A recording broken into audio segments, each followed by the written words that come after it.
Good morning everyone. सो आज का lecture में we will be finishing up with unit 4. या good morning. So will be starting with unit 5 in today's lecture itself. So last time हम लोगों ने एक छोटा सा पार्ट जो हम लोगों का यूनिट 4 का वो रह गया था. एंड सेकेंड थिंग, यूनिट 4 का चैप्टर 4 जो अभी हम लोग डिस्कस कर रहे हैं उसमें से जो भी मिसिंग इमेजेस है वो मतलब जो नोट्स में प्रॉपर पीडीएफ में नहीं मिला है मुझे, वो मैंने अलग से अभी चैट में पोस्ट किया है. बिकॉज ऑफ कॉपीराइट इशू वहाँ पे वो प्रॉपर पोस्ट नहीं हुआ थे इमेजेस. और मैंने जो डिवीजन सेकंड डिवीजन की सीआर है उसको भी मैंने इन्फॉर्म किया था, तो उसने भी आई थिंक स्नेहा के साथ में शेयर किया रहेगा. So will start with our topic.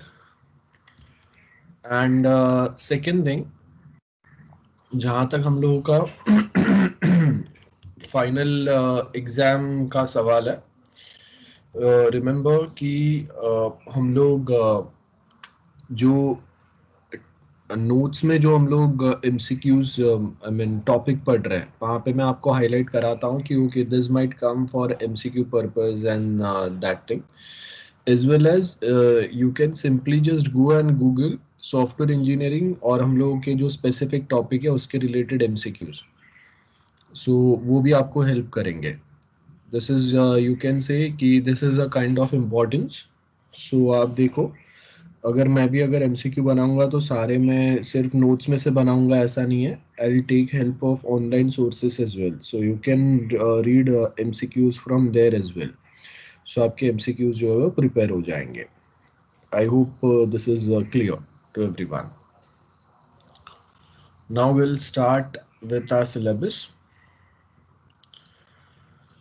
Okay, just 1 minute.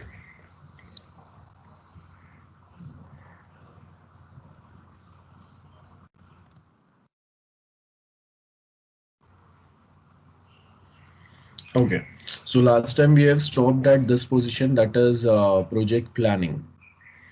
अब प्रोजेक्ट प्लानिंग में हम लोग क्या बता रहे हैं कि we have certain algorithms in project planning.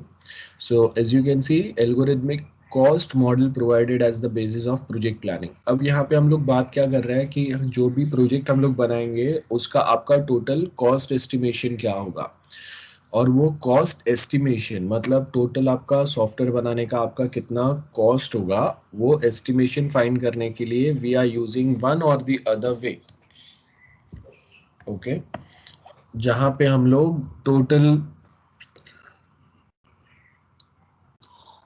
Approx cost जो है हम लोग के प्रोजेक्ट का वो बता सके. सो यहाँ पे अगर आप देखेंगे एम्बेडेड स्पेसक्राफ्ट सिस्टम. अब अगर प्रोजेक्ट प्लानिंग अगर हम लोग कर रहे हैं जहाँ पे डेवलपमेंट कॉस्ट निकालेंगे हम लोग and how we are going to develop वो देखेंगे. सो अब यहाँ पे हम लोग क्या बोल रहे हैं, to make this system more more reliable like a embedded system. Embedded मतलब हार्डवेयर और सॉफ्टवेयर का कॉम्बिनेशन. तो first thing, it should be more and more reliable. मतलब यहाँ पे जो रिलायबिलिटी फैक्टर का मतलब है वो क्या है कि we have a spacecraft system. अब अगर ये अगर फेल हुआ तो स्पेसक्राफ्ट क्रैश हो जाएगा और इसमें बैठे हुए लोग जो है वो भी मर जाएंगे.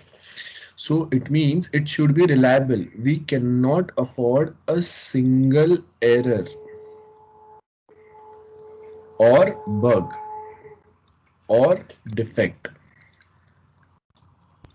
So it means while we are working or while we are using this system, आपको ध्यान में रखना है कि हम लोगों का जो सिस्टम रहेगा वो होगा उतना ज़्यादा रिलायबल रहेगा. We cannot afford any errors in this while we are flying. उसके साथ में आपको स्पेसक्राफ्ट जो है वो होगा उतना एडवांस भी बनाना है. ओके, तो एडवांसमेंट के सामने आपको उसको कॉम्पैक्ट बनाना है, मतलब मिनिमम स्पेस में आप मैक्सिमम चीजें प्रोवाइड करने का ट्राई करें. सो यहाँ पे आपको क्या बोला है आप मिनिमाइज करेंगे weight of the total embedded system. So आप देखो कि हम लोग के पास पहले लैपटॉप्स जो आते थे वो थोड़े हैवी आते थे। अब के टाइम अभी के जो लैपटॉप्स आते हैं वो एकदम थिन लैपटॉप्स आते हैं। सो आप देखो कि जो वेट है लैपटॉप का वो कम हो गया। और वो कैसे कम हो गया, नंबर ऑफ चिप्स जो है वो हम लोगों ने कहीं ना कहीं मिनिमाइज किए, और पहले जो चिप्स होते थे जिसका साइज अगर बड़ा था वो साइज हम लोगों ने छोटा कर दिया। उसके साथ में multiplier on reliability and computer constraints, तो क्या रहेगा वो, देन कॉस्ट कंपोनेंट है। ऑफ कोर्स इसी के ऊपर तो हम लोग फोकस कर रहे हैं। सो टारगेट हार्डवेयर जो अभी हम लोग ऐड करेंगे, बराबर है, तो यहाँ पे मिनिमाइज, आपको वेट मिनिमाइज करना है, नंबर ऑफ चिप्स जो है ये अभी होगा उतने एडवांस ही यूज कर रहे हैं यहाँ पे। तो उसके हिसाब से आपका टारगेट हार्डवेयर क्या रहेगा वो आइडेंटिफाई करना है, डेवलपमेंट प्लेटफॉर्म एंड कितना एफर्ट्स रिक्वायर्ड रहेगा, ये तीनों कैलकुलेट करेंगे तो आपको टोटल उसका कॉस्टिंग मिलेगा of our project. That's it. So ये फर्स्ट पार्ट है।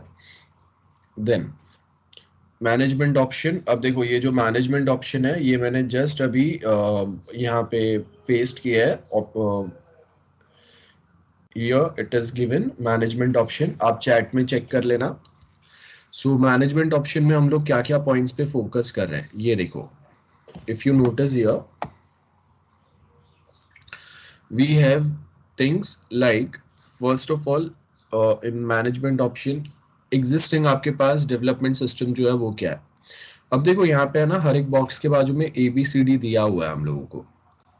ओके, सो ABCD के अंदर हम लोग क्या बात कर रहे हैं ABCD में, कि आपके पास फर्स्ट कोई ऑप्शन है जहाँ पे हम लोगों को ए में क्या बोला है, we have some existing hardware.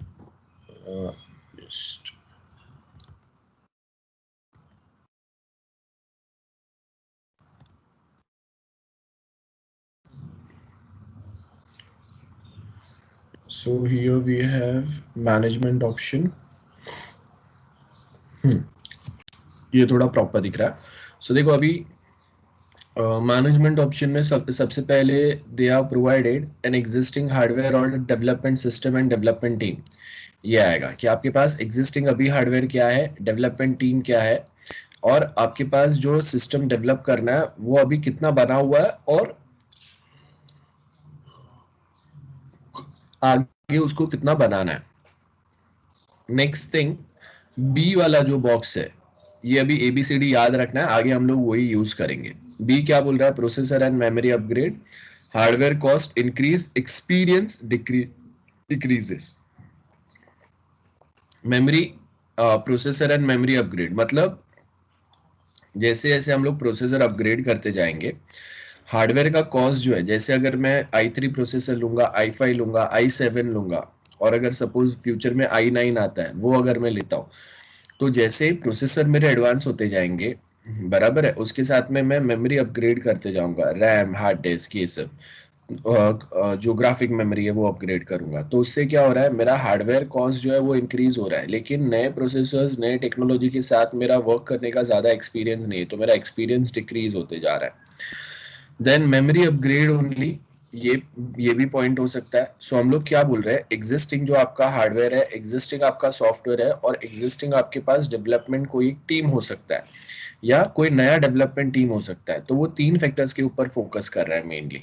सबसे पहले वो क्या बोलेंगे कि भाई आप पूरा प्रोसेसर मेमोरी सब कुछ नया कर दो, तो इसमें आपका कॉस्टिंग क्या आएगा, हार्डवेयर कॉस्टिंग भी आएगा, और जो नए सिस्टम के साथ हम लोग वर्क कर रहे हैं उसके ऊपर आपके पास ज्यादा एक्सपीरियंस भी नहीं है।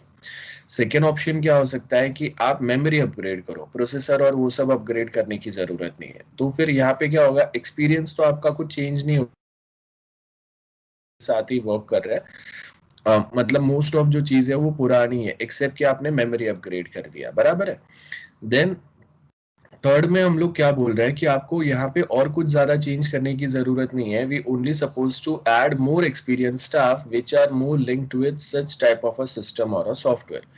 तो यहाँ पे आपको और कहीं पे ज्यादा चेंजेस की जरूरत नहीं है, we only required more staff, experience staff we are talking about, which can efficiently work and solve our problem. अब ये 3 सॉल्यूशन है हम लोग के पास। पहले में प्रोसेसर भी अपग्रेड करो, मेमोरी भी अपग्रेड करो। सेकंड में सिर्फ मेमोरी अपग्रेड करो, प्रोसेसर और वो सब अपग्रेड करने की जरूरत नहीं है। और थर्ड में आप ज्यादा एक्सपीरियंस स्टाफ अपॉइंट करेंगे। ओके, अब जो बी वाला है उसके अंदर वापस हम लोग के पास दो ऑप्शन हो सकते हैं। जब आप मेमोरी एंड प्रोसेसर अपग्रेड कर रहे हैं वो टाइम पे एक हम लोग क्या करेंगे कि हम लोग एक नया सिस्टम डेवलप करेंगे, बराबर है। क्यों? बिकॉज मेरे पास ऐसे ही हम लोग को पता है कि नया जब हम लोगों ने एक प्रोसेसर ऐड किया, नए हार्डवेयर यहाँ पे अपग्रेड किए, मेमोरी अपग्रेड किया, तो हम लोग के पास उसके साथ वर्क करने का एक्सपीरियंस वैसे भी कम है। तो हम लोग अपने सिस्टम को एडवांस करेंगे जिससे वो लेटेस्ट जो हम लोगों के पास प्रोसेसर मिला हुआ है उसके कंपैरिजन में बेटर वे में वर्क कर पाए। That is the main advantage here. And उसके साथ में staff with the hardware experience. तो मतलब ये जो नया हम लोगों ने सिस्टम ऐड किया है विद अपग्रेडेड हार्डवेयर, तो वो हार्डवेयर के साथ में जो एक्सपीरियंस स्टाफ वर्क कर सके वैसे स्टाफ को हम लोग यहाँ पे अपॉइंट करेंगे। So I hope this diagram is very clear to everyone. Anyone, any doubts? समझ में आया सबको? Guys? Yes, sir. Okay, so now will go back to our topic. As you can see यहाँ पे वही डायग्राम जो है वो यहाँ पे हटाया हुआ है, ये सेम डायग्राम है। सो अब हम लोगों ने क्या बोला, we have how many options, 5 options आते हैं। और ये 5 ऑप्शंस के बेस के ऊपर यहाँ पे आपको वो टोटल कॉस्ट कैलकुलेशन दिया हुआ है। ये कैलकुलेशन हम लोग को करने की जरूरत नहीं है। सो आप ये टेबल को छोड़ सकते हो।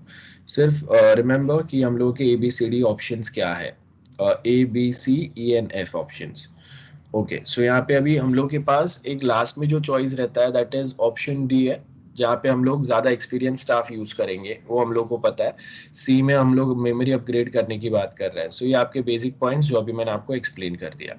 Project duration and staffing. अब देखो, प्रोजेक्ट ड्यूरेशन मतलब आपको ये देखना है कि आपका प्रोजेक्ट पे टाइम कितना बढ़ेगा, और वो जो टाइम बढ़ेगा उसके साथ में हम लोगों को कितने ज्यादा स्टाफ ऐड करने पड़ेंगे। बहुत बार क्या होता है कि हम लोगों ने स्टार्टिंग में प्रोजेक्ट में जब स्टार्ट किया था प्रोजेक्ट, तो सपोज हम लोगों ने सिर्फ 2 स्टाफ अपॉइंट किए। फिर प्रोजेक्ट जैसे प्रोग्रेस होते गया, हम लोगों ने 4 स्टाफ अपॉइंट किए, और प्रोग्रेस हुआ, मतलब आपका प्रोजेक्ट जो है वो अभी बनते जा रहा है, तो मैंने यहाँ पे 6 स्टाफ अपॉइंट किए। फिर ये पॉइंट पे आके अभी प्रोजेक्ट जो है वो काफी डिले हो गया है। Now I am directly appointing 10 staff here. ठीक है, सो यहाँ पे किया। फिर धीरे धीरे धीरे धीरे जब मेरा प्रोजेक्ट स्टेबल होते गया, तो वापस मैं यहाँ पे 12 तक मैं पहुंच गया। फिर वापस मैं अभी 6 पे आऊंगा, 4 पे आऊंगा, and again I will just keep 2 employees here. तो बेसिकली हम लोग क्या बोल रहे हैं कि जैसे जैसे आपका प्रोजेक्ट प्रोग्रेस होते जाता है, कोई कॉम्प्लेक्स टास्क आपके आते जाएंगे, सो नंबर ऑफ स्टाफ जो है वो हम लोग ऐड करते जाते हैं। एंड जैसे जैसे आपका प्रोजेक्ट फिनिश होते जाएगा, नंबर ऑफ स्टाफ वापस कम होते जाता है। ये एक पैटर्न होता है। और दूसरा पैटर्न होता है जिसमें मैंने कांस्टेंट रखा हुआ है कि ओके, स्टार्टिंग से ही मैं 4 स्टाफ अपॉइंट कर रहा हूँ, सो दैट बाद में जाके मुझे 2 4 6 8 10 ऐसा ना करना पड़े। तो स्टार्टिंग से ही मैं एक fix number of staff, experience staff appoint कर रहा हूँ। सो ये जो है ना, यही मैक्सिमम नंबर ऑफ टाइम रहेगा। इफ समटाइम्स रिक्वायर्ड तो मैं यहाँ पे और 2 स्टाफ एक्स्ट्रा ऐड कर दूंगा। अदरवाइज जितना भी हम लोग का डेवलपमेंट होगा उसमें ये 4 स्टाफ जो है यही वर्क करेंगे। क्लियर है? सो एक होता है जहाँ पे कांस्टेंट नंबर ऑफ स्टाफ आपने अपॉइंट किया हुआ है, और दूसरे में आप क्या कर रहे हैं, नंबर ऑफ स्टाफ जो है वो धीरे धीरे ऐड करते जा रहे हैं, और वो सेम स्टाफ जो है वो टेम्पररी कोई दूसरे के वो प्रोजेक्ट पे वर्क करते रहेंगे। So as and when required, आपको कोई एक प्रोजेक्ट अभी टाइम पे कंप्लीट करना है तो आप एक्स्ट्रा स्टाफ अपॉइंट करेंगे। ये उसका इक्वेशन है। इक्वेशन आपको सिर्फ याद रखना है कि ये किससे लिंक्ड है, आपको वो इक्वेशन क्या है वो सॉल्व नहीं करना है। सो यहाँ पे आपको क्या बोला है, we use COCOMO model. Now remember, COCOMO model 2 is the most important part, जहाँ पे हम लोग ये यूज करके नंबर ऑफ लाइंस कितने हैं और उसको डेवलप करने के लिए कितने लोग लगेंगे, ये सब बेसिस पे। तो लाइन ऑफ कोड बेसिस पे जब अगर हम लोग एस्टिमेशन निकालते हैं, that means we use COCOMO model. ये बेसिक कंसेप्ट याद रखना है। So the time required is independent of number of people working on the project. अब ये जो स्टेटमेंट है ना, ये हर टाइम ट्रू नहीं होगा। Time required is independent of number of people working on the project. ये कभी मोस्ट ऑफ टाइम हम लोग क्या करते हैं कि अगर if we increase number of people who are working on our project, आपका टाइम जो है वो डिक्रीज होगा, बराबर है। Let's suppose if I appoint 10 people on one project, तो अब ये प्रोजेक्ट को कंप्लीट होने में 1 मंथ लग रहा है, but at same point of time if I appoint 20 people, तो ये सेम प्रोजेक्ट जो है वो 15 या 20 डेज में भी हो सकता है। गेटिंग? सो ये जो स्टेटमेंट है ये sometimes this gets true, sometimes it not, so वो याद रखना है। स्टाफिंग रिक्वायरमेंट, कौन से स्टाफ रहेंगे, बहुत सिंपल है, अब ये मैं आपको वापस नहीं बता रहा हूँ। Staff required can be computed, can not be computed by dividing development team time by the requirement schedule. Okay, so जैसे यहाँ पे आपको दिया हुआ है कि हम लोगों के पास number of people working on the project varies depending on the phases, मतलब जब हम लोग सिंपल फेज पे है तो आपके नंबर ऑफ स्टाफ जो रहेंगे कम रहेंगे। आप क्रिटिकल पार्ट पे अगर वर्क कर रहे हैं तो नंबर ऑफ स्टाफ जो है वो बढ़ते जाएंगे, बराबर है। The more people who work on the project the more total effort is usually required. Okay, वही है। एंड इसके साथ में कभी कभी ये हो सकता है कि आप ज्यादा लोगों को ही अपॉइंट कर दिया तो वो ज्यादा लोगों में कंफ्यूजन हो जाएगा कि कौन किस पे वर्क करेगा, और कभी कभी ईगो क्लैश होता है कि मैं भी एक्सपीरियंस हूँ, मेरे साथ जो दूसरा पर्सन है वो भी एक्सपीरियंस है। Now we both are experience people, so how we are going to deal with some situation. मेरे पास दूसरा रास्ता है, उसके पास दूसरा रास्ता है, एंड रिजल्ट सेम होगा, बट मुझे लगता है कि मेरा रास्ता प्रॉपर है, उसको लगता है उसका रास्ता प्रॉपर है, तो कभी कभी यही होता है, शेड्यूल स्लिपेज हो जाता है। क्यों? बिकॉज आपस में कोई बोलता है कि नहीं ये इसका काम था, वो बोलेगा ये इसका काम था, रोल प्रॉपर डिफाइन नहीं है, या फिर ईगो क्लैश हो रहा है। ये कोई भी वे हो सकता है। सो ये we are done with unit 4। ये आपके की पॉइंट्स है जो भी हम लोगों ने डिस्कस किया आज के लेक्चर में और प्रीवियस लेक्चर में।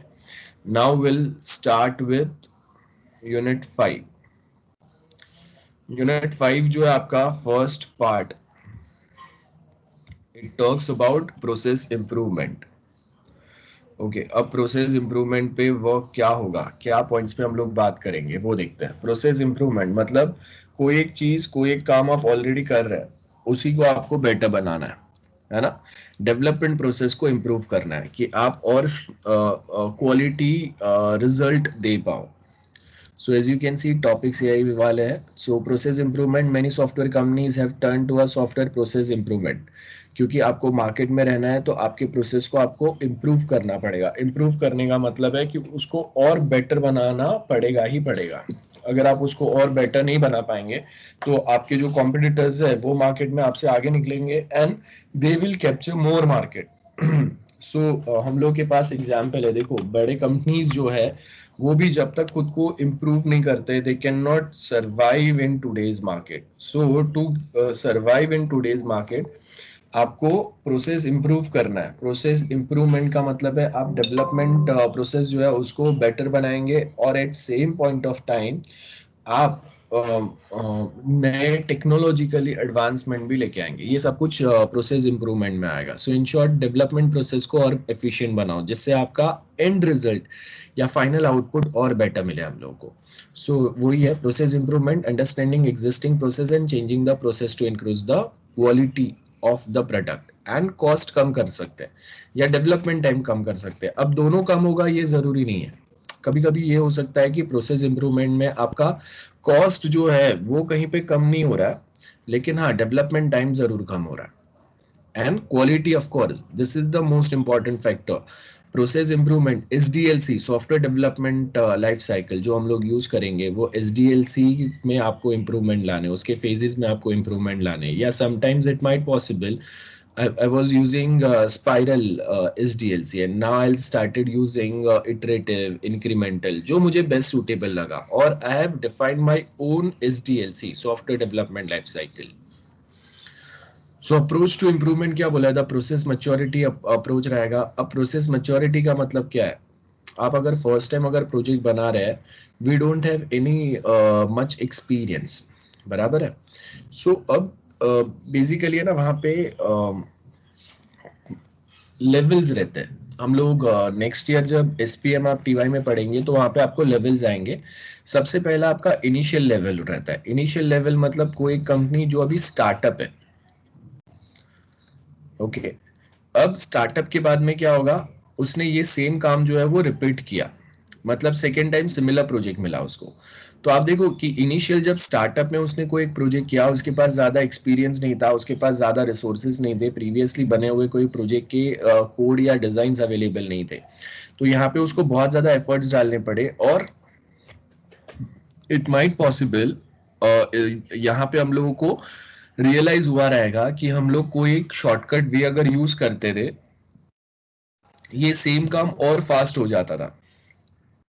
तो इनिशियल फेज में, ये इनिशियल फेज का जो एक्सपीरियंस है, वो एक्सपीरियंस हम लोग यूज करेंगे when we repeat the similar projects और similar task for the next development.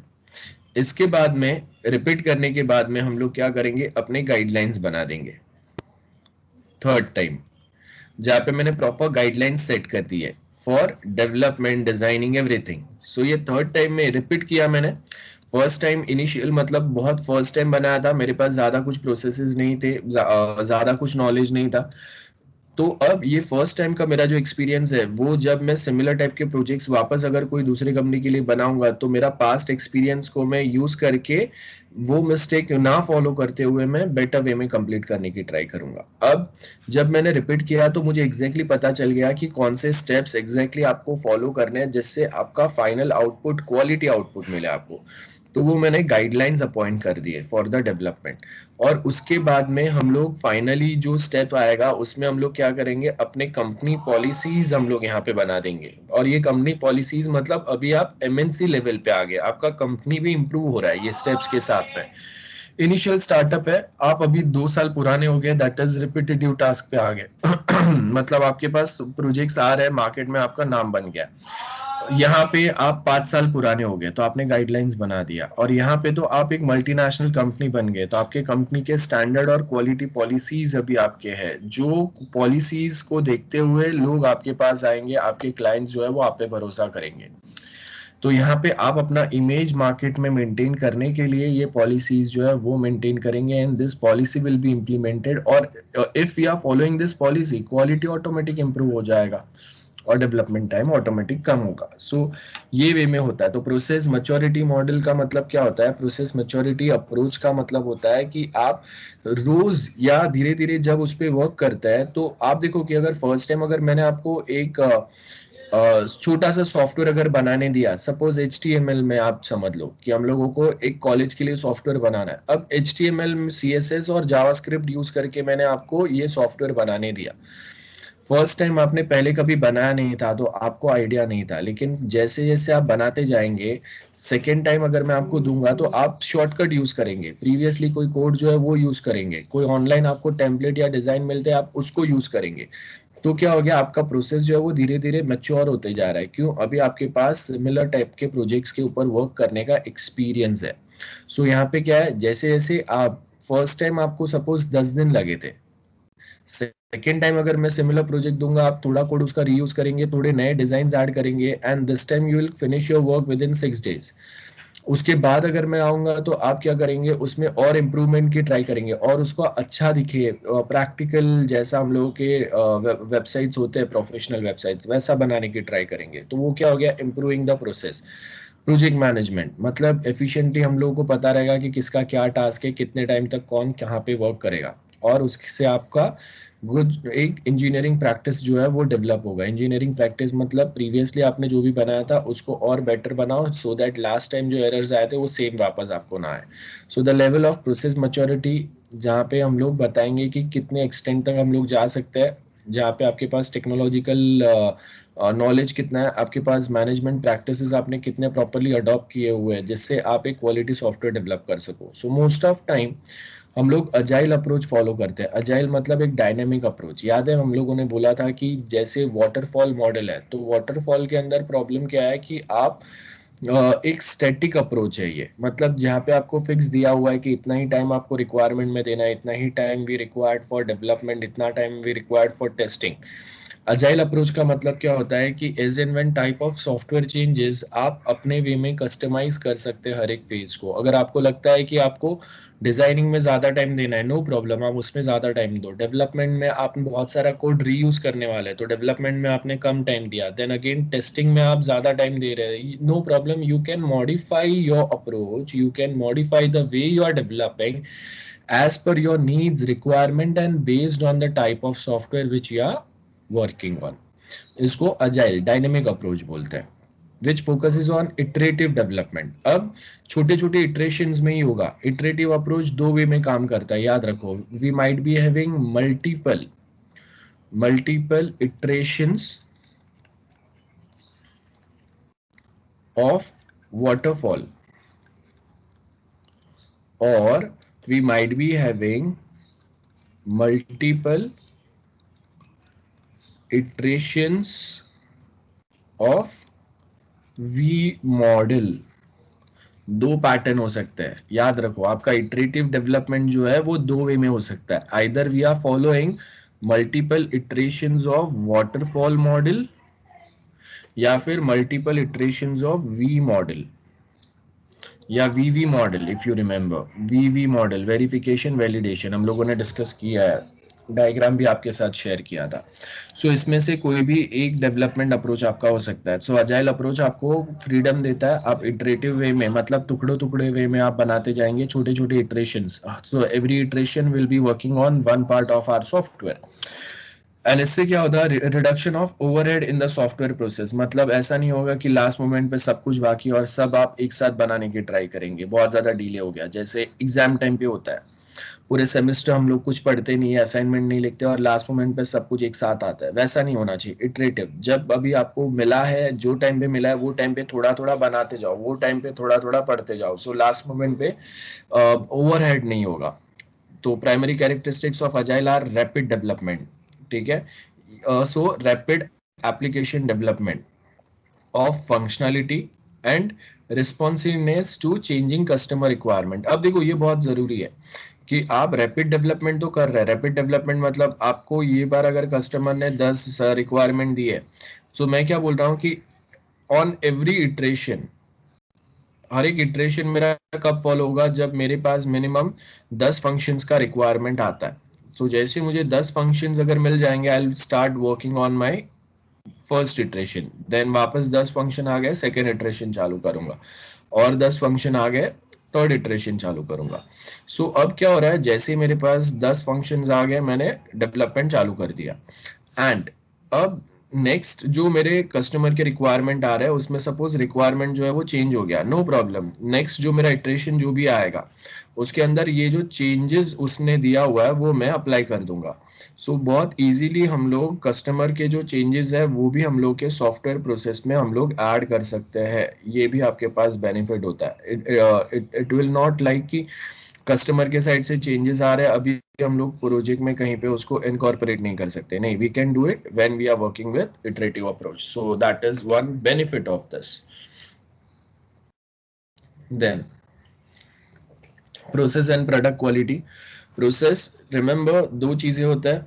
आप अगर क्वालिटी प्रोसेस फॉलो करेंगे, मतलब इफ SDLC जो आपने यूज किया है वो अगर आपने बहुत प्रॉपरली अगर सिलेक्ट किया है या अपना कस्टमाइज SDLC यूज किया है, तो फाइनल जो प्रोडक्ट बनेगा बाय फॉलोइंग दिस SDLC, उसका क्वालिटी भी ऑटोमेटिक इंप्रूव होगा। तो सेम है, process quality and product quality are closely related. And process improvement मतलब मुझे पता चला कि ओके ये जो SDLC, इटरेटिव SDLC मैं यूज कर रहा था, तो इसमें अब तक आई वाज यूजिंग इटरेशन में वाटरफॉल, लेकिन जब अगर मैं वी मॉडल यूज करूंगा instead of waterfall, if I use V model which is better, तो ये मुझे पता चला कि प्रोसेस इंप्रूवमेंट्स है, तो उसके बेनिफिट्स मुझे पता चले। तो अभी मैंने क्या हुआ, वो वी मॉडल यूज करने से मेरा प्रोडक्ट का क्वालिटी जो है वो भी इंक्रीज हो गया। A good process is usually required to produce a good product. For manufactured goods process is principal quality determinant. बहुत इंपॉर्टेंट है। देखो, आपको एक सॉफ्टवेयर बना रहे, गुड्स मतलब we are talking about a software, तो आपने प्रिंसिपल क्वालिटी अचीव करने के लिए, प्रिंसिपल क्वालिटी मतलब as per the company policy, या एज पर द गाइडलाइंस या as per the standard minimum क्या लेवल का क्वालिटी अचीव करना है। अब ये क्या लेवल का क्वालिटी अचीव करना है, ये दो वे में हम लोग जज कर सकते हैं। आइदर आपको आईएसओ सर्टिफिकेशन रिक्वायर्ड है, तो आईएसओ सर्टिफिकेशन आपको अगर मिलता है मतलब मिनिमम क्वालिटी जो भी आपको स्टैंडर्ड चाहिए था वो अचीव हो गया। या फिर अगर मैं बोलूंगा कि पर पर जो आपका सब मॉड्यूल है, ठीक है, या per unit I don't need more than 5 errors. So if I don't find more than 5 errors per unit, yeah, on every small part of our software, that means मेरा required जो quality है मेरा software का वो आ गया. So for design based activity, other factors are also involved like capability of designers कि वो कितने capable है आपके proper designs बनाने के लिए, उनको क्या past experience है, और प्लस अगर चेंजेस अगर आ रहे हैं तो वो कितना एफिशिएंटली अपने डिजाइन में वो चेंजेस को इनकॉर्पोरेट कर पा रहा है सो दैट डेवलपर को करेक्ट और अपडेटेड इंफॉर्मेशन जाए। ये भी अगेन एक बहुत इंपॉर्टेंट फैक्टर है। देन सेम है, 4 फैक्टर्स रहेंगे। थोड़ा डायग्राम अगर आप देखेंगे पढ़ने को हो ही रहा है। Development technology, 4 things are provided here. एक यहाँ पे क्या आएगा, डेवलपमेंट टेक्नोलॉजी, है ना, दिस इज डेवलपमेंट टेक्नोलॉजी। ये पीपल क्वालिटी है। देन यहाँ पे cost, time and schedule. So schedule का मतलब क्या होगा, we are talking about time table, ठीक है। सो यहाँ पे टाइम का मतलब है, मैं बता रहा हूँ कि okay we required 8 months time. Cost मतलब, कॉस्ट का मतलब होगा कितने एफर्ट्स लगेंगे आपके, how much human resource and other resources which are required, और वो सब, और इसको फॉलो करते हुए which type of process quality we suppose to increase. तो ये 4 फैक्टर पे अगर हम लोग फोकस करेंगे तो आपका फाइनल सॉफ्टवेयर जो है उसका क्वालिटी क्या होगा वो ये 4 फैक्टर पे डिपेंड करता है कि जो लोग वर्क कर रहे हैं आपके सॉफ्टवेयर पे उनका क्वालिटी क्या है, मतलब वो कितने एक्सपीरियंस डेवलपर्स है, बराबर है। फर्स्ट ये आ गया। देन डेवलपमेंट टेक्नोलॉजी आपने क्या यूज किया हुआ है, जैसे मैं बोल रहा हूँ कि अगर मैं PHP अगर वर्क कर रहा हूँ तो PHP लैंग्वेज के साथ में मैंने एक फ्रेमवर्क अडॉप्ट किया हुआ है। Now this framework in turn helps me to develop the things in a more efficient and faster way or in a rapid way with with a minimum standard, ठीक है। ये डेवलपमेंट टेक्नोलॉजी हो गया। For testing I am using some automation testing tool, again technology हो गया, है ना। सो ये सारे आपके पॉइंट्स आ गए। देन कॉस्ट, टाइम, शेड्यूल वो तो पता ही है, और उसके साथ में प्रोसेस क्वालिटी। प्रोसेस क्वालिटी मतलब विच SDLC हम लोग यूज कर रहे हैं और टाइम टू टाइम हम लोगों ने इसको कितना मैच्योर किया हुआ है। जैसे आप देखो कि अगर आप जब स्कूल के बाद में जब आप 11th स्टैंडर्ड में थे तो आपका नॉलेज लिमिटेड था, आपके पास एक्सपीरियंस लिमिटेड था, एंड आपके पास जो कुछ समझने के, कुछ डेवलप करने के स्किल्स जो थे वो कम थे। टाइम टू टाइम आप 12th में आए, देन आप F5 में आए, SY में आए, तो अब क्या हो रहा है कि आपका एक्सपीरियंस बढ़ रहा है, मैच्योरिटी लेवल बढ़ रहा है। So you are way better than what you were during your junior college time. So उससे आप अभी बेटर हो गए, आपके पास उससे ज्यादा एक्सपीरियंस है, उससे ज्यादा अंडरस्टैंडिंग है, उससे ज्यादा नॉलेज है। वही सेम चीज होता है यहाँ पे। सो क्वालिटी फैक्टर्स में क्या बोला है, for large project with average capability. अब देखो प्रोजेक्ट जैसे बढ़ते जाएंगे ना, वी कैन नॉट से कि 100% प्रोजेक्ट हम लोग प्रॉपर करने की ट्राई करेंगे, नहीं। हम लोग यहाँ पे बोलेंगे कि एक एवरेज कैपेबिलिटी लाने का हम लोग ट्राई करेंगे। उससे ज्यादा हम लोग अभी अज्यूम नहीं कर सकते। उससे ज्यादा हम लोग अज्यूम कब करेंगे, जब हम लोग मेंटेनेंस फेज में रहेंगे और कोई एक स्पेसिफिक पार्ट जो प्रोजेक्ट के रहेंगे वहां पे ही हम लोग इससे ज्यादा कुछ चीजों पे वर्कआउट करने की ट्राई करेंगे। So as you can see, for a large project with average capability the development process determines product quality. Then for small project आपके पास capability of a developer is the main determinant. क्योंकि छोटे project में आपके 4 5 6 या maximum 10 developer काम करेंगे। बड़ा जो प्रोजेक्ट अगर होगा उसमें वी माइट बी हैविंग 50 और समटाइम्स इवन मोर डेवलपर्स। तो वो टाइम पे हम लोग सिर्फ डेवलपर्स की कैपेबिलिटी के बेस पे वी कैन नॉट जज। तो वो टाइम पे क्या होगा, सारे डेवलपर्स जो है वो एक एवरेज लेवल का कैपेबिलिटी सॉफ्टवेयर में आना चाहिए, एक एवरेज लेवल का क्वालिटी जो है वो सॉफ्टवेयर में आना चाहिए, उसके लिए मेन फोकस रहेगा। The development technology is particularly significant for small, बराबर है। And in all the cases if N unrealistic schedule मतलब आपका 6 महीने का काम है और आप जाके कस्टमर को प्रॉमिस करके आए कि हम लोग आपको 3 महीने में दे देंगे और will give you same software in 4 months. So अब क्या हो गया कि आपने जो एक अनरियलिस्टिक शेड्यूल दे दिया है, मतलब कोई एक चीज 4 महीने में बन ही नहीं सकता है, उसको मिनिमम 6 मंथ्स की जरूरत है, लेकिन आप कमिटमेंट क्या करके आए, will hand over software to you within 4 months. ना उसके कोई भी रीजंस हो सकते हैं। वन रीजन माइट बी कि आप वो प्रोजेक्ट अचीव करने के लिए ऐसा बोले, मार्केट में आपके कॉम्पिटिटर्स आपका प्रोजेक्ट लेके जाने वाले थे उसके लिए आप ऐसा बोले। So we might be having any XYZ reasons for that, but problem यही है कि आपको रियलिस्टिक शेड्यूल देने की ज़रूरत है। अगर आप वो रियलिस्टिक शेड्यूल नहीं प्रोवाइड करेंगे तो अगर 6 महीने का काम अगर मैं 4 महीने में कर रहा हूँ, then you can not expect कि उस पर क्वालिटी भी आएगा। देन प्रोसेस इंप्रूवमेंट है। So there is no such thing as ideal और स्टैंडर्ड सॉफ्टवेयर प्रोसेस। ये हम लोग समझते हैं खुद एक्सपीरियंस करके। तो मार्केट में अगर ऐसा आइडियल या स्टैंडर्ड सॉफ्टवेयर प्रोसेस अगर दिया रहेगा कोई एक SDLC जो अगर हर बोलते हैं कि हाँ ये वाला SDLC अच्छा है यही यूज करो, तो अगर ऐसा होता था तो हर कोई वही यूज करता था ना, हम लोग इतने सारे टाइप्स ऑफ SDLC नहीं पढ़ते थे। सो बेसिकली क्या बोलते हैं कि मार्केट में आपको ऐसा कोई SDLC नहीं मिलेगा जिसपे लेबल लिखा रहेगा कि okay for developing this type of a software this is the ideal SDLC। नहीं, ये हम लोग अपने एक्सपीरियंस के हिसाब से फिल्टर आउट करते हैं, अपने एक्सपीरियंस और अपने जो डेवलपमेंट पैटर्न है, हम लोगों का एक्सपीरियंस है, हम लोगों का क्या टेक्नोलॉजी है, उसके बेस के ऊपर we use our customise SDLC और वी फाइंड सम और the other SDLCs better for us, but at same point of time this SDLC might not be suitable for some other institution who is working on the similar project. सो अगर मैं बोल रहा हूँ कि मैं iterative approach follow कर रहा हूँ, अब वो इटरेटिव अप्रोच में मैं मेरे जो इटरेशंस चलेंगे प्रोजेक्ट के उसमें मैं वाटरफॉल मॉडल फॉलो कर रहा हूँ। There might be some other institution जो सेम इटरेटिव अप्रोच ही फॉलो कर रहा है, लेकिन वो instead of using multiple iterations of waterfall वो वहाँ पे मल्टीपल इटरेशंस अप्लाई कर रहा है ऑफ वी मॉडल। ठीक है, या some in organization might thinks कि iterative model is not suitable for them, they are only working with incremental approach या rational unified process, ये सब हमने पढ़े types of SDLC. So there is no such things as ideal and standard process that is applicable in all organization or for all software product of a particular type.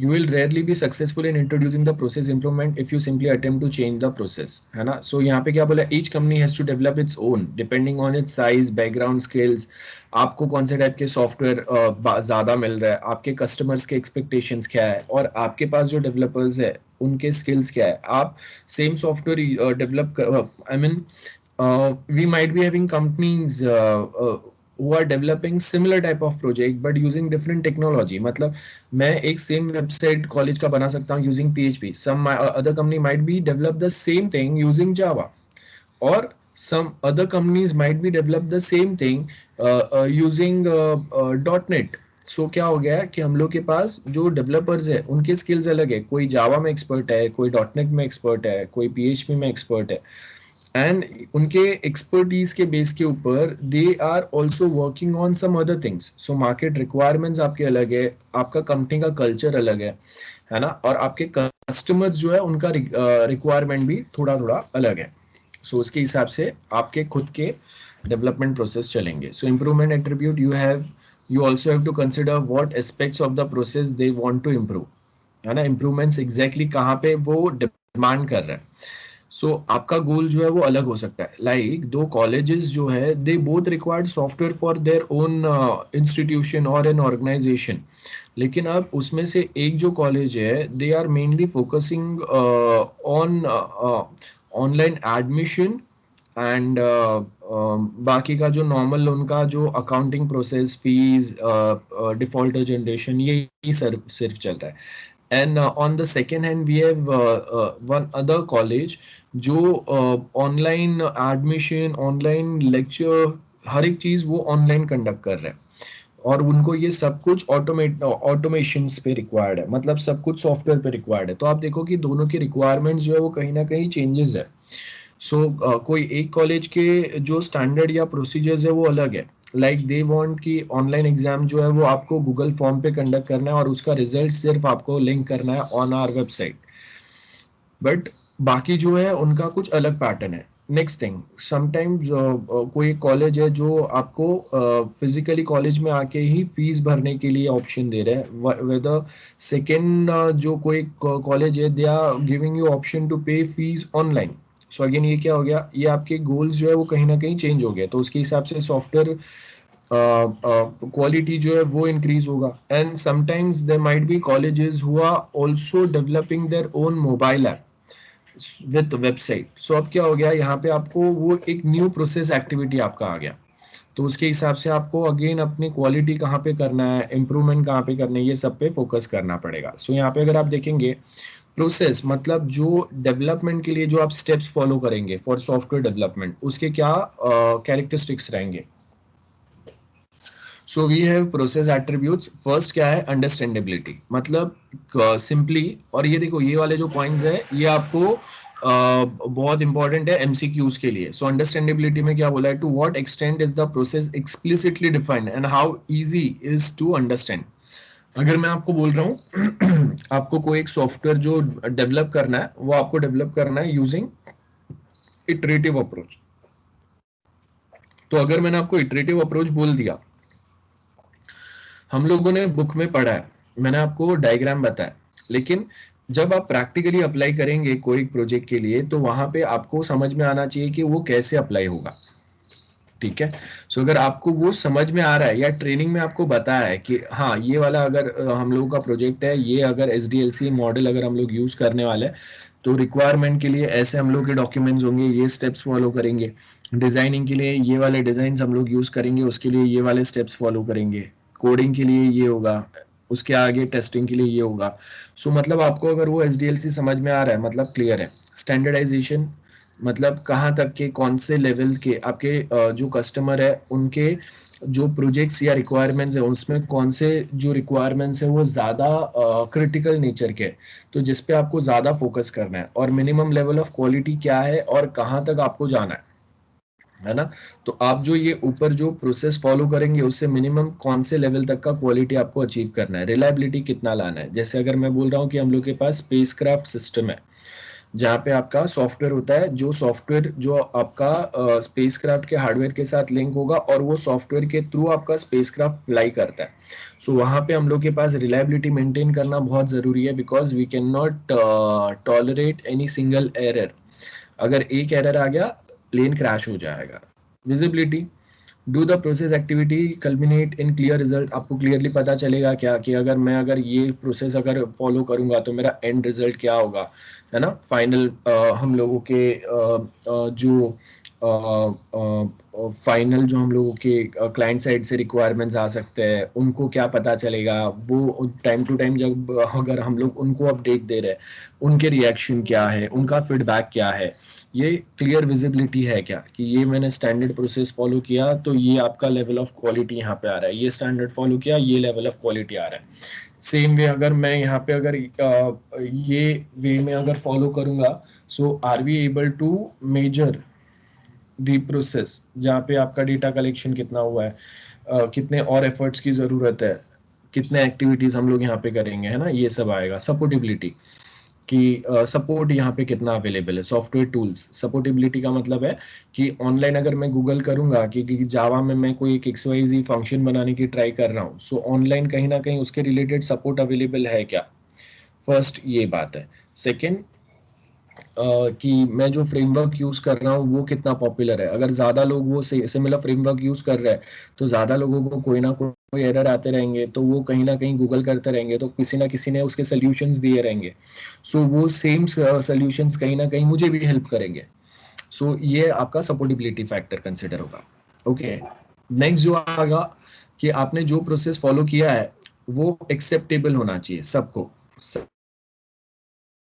कोई engineers को, experience engineers को ऐसा लग रहा है कि नहीं ये एक्सेप्टेबल ही नहीं है, बराबर है। सो आप जो SDLC फॉलो कर रहे हैं, it should be acceptable to other software developers, engineers, everyone. वो ये लेवल का स्टैंडर्ड होना चाहिए कि हम एवरीवन कैन इजीली एक्सेप्ट, क्योंकि ये SDLC यूज करके हम लोग अपना ये सॉफ्टवेयर बना सकते हैं। ऐसा नहीं होना चाहिए कि आप अपने हिसाब से बोल रहे हो और बाकी किसी का बात ही नहीं सुन रहे। रिलायबिलिटी, ऑफ कोर्स हम लोग को पता ही है, प्रोसेस में जो एरर्स आ रहे हैं हम लोग क्या करेंगे, कहीं ना कहीं वो जो एरर्स है उसको हम लोग मिनिमाइज करने की ट्राई करेंगे। एंड अगर वो एरर्स फिर भी अगर आ रहे हैं तो हम लोग वो जो एरर्स है उनको हम लोग टैकल करके कैसे अपने प्रोडक्ट को या कैसे एग्जिस्टिंग ऑन गोइंग प्रोसेस को कंटिन्यूस चला सके उसके ऊपर फोकस होगा। रोबस्टनेस मतलब जहाँ पे अगर अनएक्सपेक्टेड अगर कोई प्रॉब्लम अगर आता है तो भी आपका प्रोसेस जो है वो कंटिन्यू चलना चाहिए। रिलायबिलिटी का मतलब है कि नंबर ऑफ फेलियर्स कम आने चाहिए, बराबर है। और अगर फेलियर्स आया तो फास्टर रिकवरी होना चाहिए। फेलियर का मतलब एरर आता है कहीं ना कहीं। रोबस्टनेस का मतलब है कि आपने सोचा ही नहीं था कि ऐसा कोई एरर भी आ सकता है या ऐसा कोई प्रॉब्लम भी हो सकता है, लेकिन हो गया, तो वो टाइम पे आपका सिस्टम कैसे बिहेव करेगा। गेटिंग, जैसे अगर मैं बोल रहा हूँ कि सडनली अगर बहुत बड़ा एक अर्थक्वेक आ गया जो मुंबई जैसे एरिया में कभी नहीं आता है, एक बहुत हाई स्केल का अर्थक्वेक। सो ये क्या हो गया, अगर ऐसा कोई अर्थक्वेक आ गया और अगर हम लोगों का कोई लॉसेस हो गए, दिस इज अनएक्सपेक्टेड। प्रोबेबिलिटी बहुत कम था ऐसे कोई इंसिडेंट्स का, लेकिन हो गया अभी। तो वो टाइम पे आपका सिस्टम कितना क्विकली खुद को रिकवर करके वापस वो सेम प्रोसेस को कंटिन्यू कर पाएगा। मेंटेनेबिलिटी, अगेन 4 फैक्टर्स आएंगे। करेक्टिव, करेक्शन करते जाओ जहाँ जहाँ पे एरर है वहाँ पे, बराबर है। अडेप्टिव मतलब न्यू टेक्नोलॉजिकल अडेप्टेशंस रहेंगे। परफेक्टिव मतलब एग्जिस्टिंग प्रोसेस को और मैच्योर बनाओ, बराबर है, और बेटर बनाएंगे, क्वालिटी इंप्रूव करने की ट्राई करेंगे। And perfective, sorry preventive, preventive मतलब एक्सटर्नल थ्रेट्स, अटैक्स जो होंगे उससे आपको सिक्योर करना है अपने सॉफ्टवेयर को। रैपिडिटी, क्विकली बनाने की ट्राई करो चीज़ों को, है ना। प्रोसेस इंप्रूवमेंट स्टेजेस, सबसे पहले मेजर करो कितने एफर्ट्स लगेंगे, कितना टाइम लगेगा, है ना। उसके बाद में करंट प्रोसेस जो है इसका एनालाइज करते जाएंगे। असेसमेंट होगा, मतलब कहीं पे अगर आपको लगता है कि जो अभी करंट प्रोसेस हम लोग यूज कर रहे हैं, स्टार्टिंग में हम लोगों ने सिलेक्ट तो कर लिया लेकिन अभी उस वो आपका सॉफ्टवेयर बनाने में एक्चुअल में आपको हेल्प नहीं कर रहा है, आपको कहीं ना कहीं इम्प्रूवमेंट की ज़रूरत है। सो वो इम्प्रूवमेंट आप कहाँ पे अप्लाई करेंगे, वो यहाँ पे आएगा। प्रोसेस चेंज मतलब आपने एनालाइज किया, आइडेंटिफाई किया weaknesses of the current SDLC या प्रोसेस जो आप फॉलो कर रहे हैं, स्टेप्स जो आप फॉलो कर रहे हैं डेवलपमेंट के, उसके हिसाब से अभी कहाँ पे चेंजेस की ज़रूरत है वो अप्लाई करेंगे। सो सिंपल है, मेजर द प्रोसेस, एनालाइज करेंगे चेंजेस की अगर ज़रूरत है, अगर रिक्वायर्ड है तो कहाँ पे क्या चेंजेस करेंगे वो आप अपग्रेड कर दो यहाँ पे।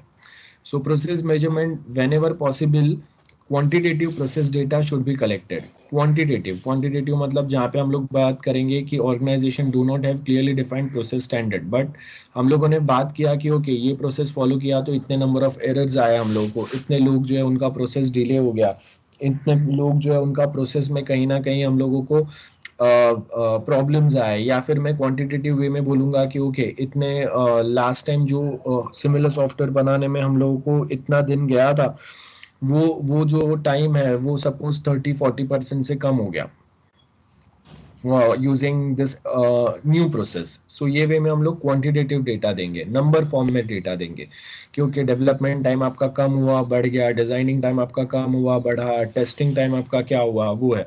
So process measurement should be use to assess process improvement कहाँ कहाँ पे रहेगा, बराबर है। तो ये जो प्रोसेस मेजरमेंट है उसका काम ही है असेस। असेस मतलब चेक करो कि अभी आप जो प्रोसेस फॉलो कर रहे हैं उसमें आपको कितना दिन लग रहा है डेवलपमेंट के लिए, कितने डेवलपर्स लग रहे हैं, डिजाइनिंग में कितना टाइम लग रहा है, और उसके बाद में भी आपका जो फाइनल प्रोसेस है वो कितना क्वालिटी वाला आ रहा है ना। सो उसमें हम लोग कहाँ पे और इम्प्रूवमेंट कर सकते हैं वो हम लोग बताएंगे। The improvement driver should be the organisational objective. Now process metric, process metric मतलब सिंपल है, यहाँ पे हम लोग बताएंगे कि कितना टाइम में कितने रिसोर्सेज और उसके ऊपर कितने डिफेक्ट्स आपको मिलते हैं।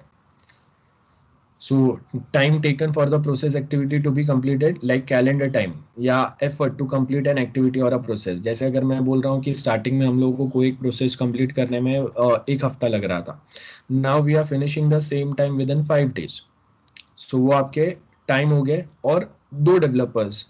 सो जैसे इफ आई से कि previously using the older technology या यूजिंग प्रीवियस प्रोसेस, मुझे दो डेवलपर्स को एक हफ्ता वर्क करना पड़ रहा था टू कंप्लीट सम प्रोसेस.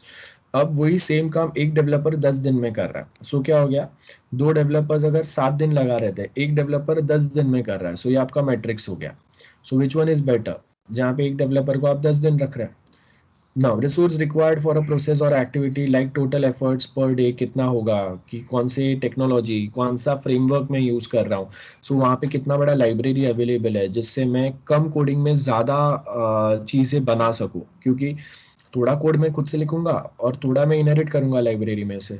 और जब डेवलप भी कर रहा हूँ तो कितने एफिशिएंट वे में. आप देखो कि आपने अगर कोई फ्रेमवर्क्स अगर हम लोग यूज करते हैं ना, so if I write some code, if I create a class, अब वो क्लास में अगर मैंने कोई एक चीज एक्सटेंड किया, जैसे आप जावा में या कुछ करते हैं, और यहाँ पे अगर मैं ट्राई एंड कैच ब्लॉक लिखना भूल गया या मैंने कोई एक्सेप्शन ऐड नहीं किया, तो ये मुझे खुद से सजेस्ट करेगा कि भाई यहाँ पे ऐसा कुछ जरूरत है.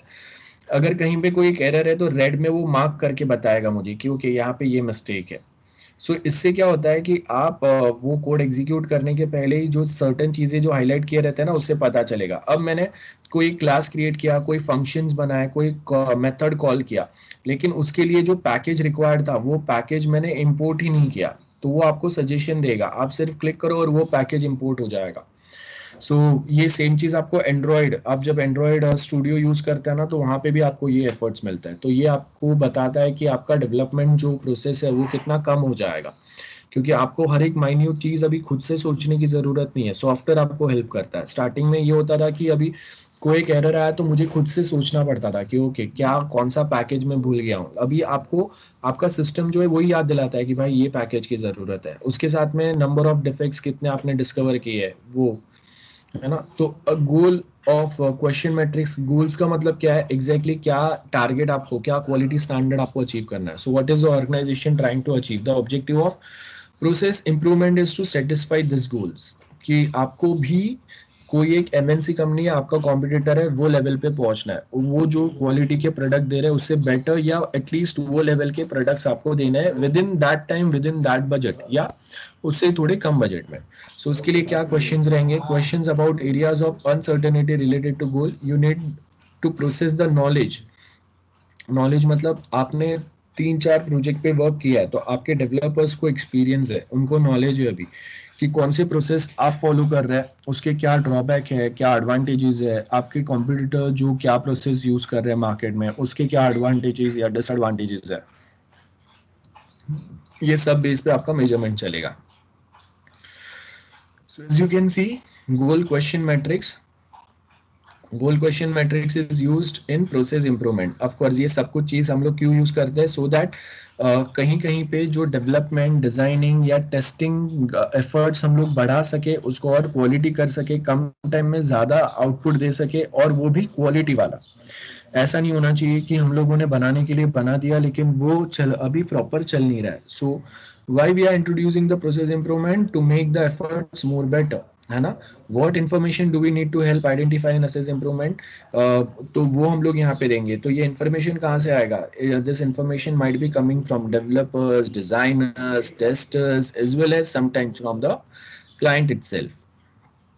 और कहाँ कहाँ पे आपको क्या क्या मेजरमेंट्स की जरूरत रहेगी वो भी बताएंगे. So as you can see we have a goal to be achieved, goal 1, goal 2. उसके हम लोगों ने यहाँ पे क्वेश्चन लिए, एंड वो क्वेश्चंस के बेस के ऊपर हम लोग को पता चला कि okay this are the things which we are measuring. जैसे यहाँ पे गोल 1 है हम लोग के पास, सो in with in this goal 1 मैं बोल रहा हूँ कि ओके हम लोग के पास क्वेश्चन क्या है, डेवलपर्स मेरे दो डेवलपर्स थे, तो उन्होंने क्या एक्सपीरियंस किया जो एसडीएलसी यूज कर रहे थे हम लोग. मेरा एक डिजाइनर है, उसने क्या एक्सपीरियंस किया, और उसके बेस के ऊपर हम लोग यहाँ पे मेजरमेंट डालेंगे. मेजरमेंट का मतलब है कि ओके यहाँ पे इम्प्रूवमेंट की जरूरत है, यहाँ पे इम्प्रूवमेंट की जरूरत है, हम लोगों का यहाँ पे ज्यादा टाइम गया. बराबर है, more time was required here, less time was required here. तो ये सेम चीज हम लोग ये वाले प्रोसेस के लिए फॉलो कर सकते हैं। इसके लिए आपको कहीं ना कहीं और सर्टेन चेंजेस की जरूरत रहेगी। ये सारे पॉइंट्स पे हम लोग का फोकस रहेगा। सो जो मैंने आपको बताया वही डायग्रामेटिक वे में दिया है। सो प्रोसेस एनालिसिस क्या बताया, the study of, okay just 1 minute, attendance बाकी है।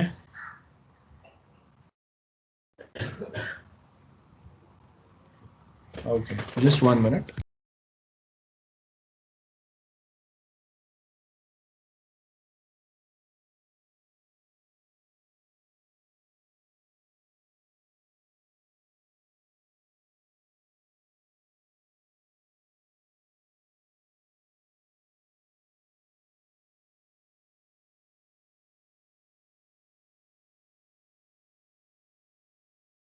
ओके, सो सीआर याद दिलाते जाओ, हाँ? नहीं तो कभी कभी भूल जाते हैं हम लोग।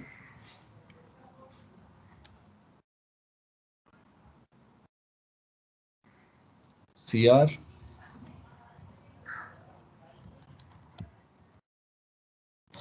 ओके।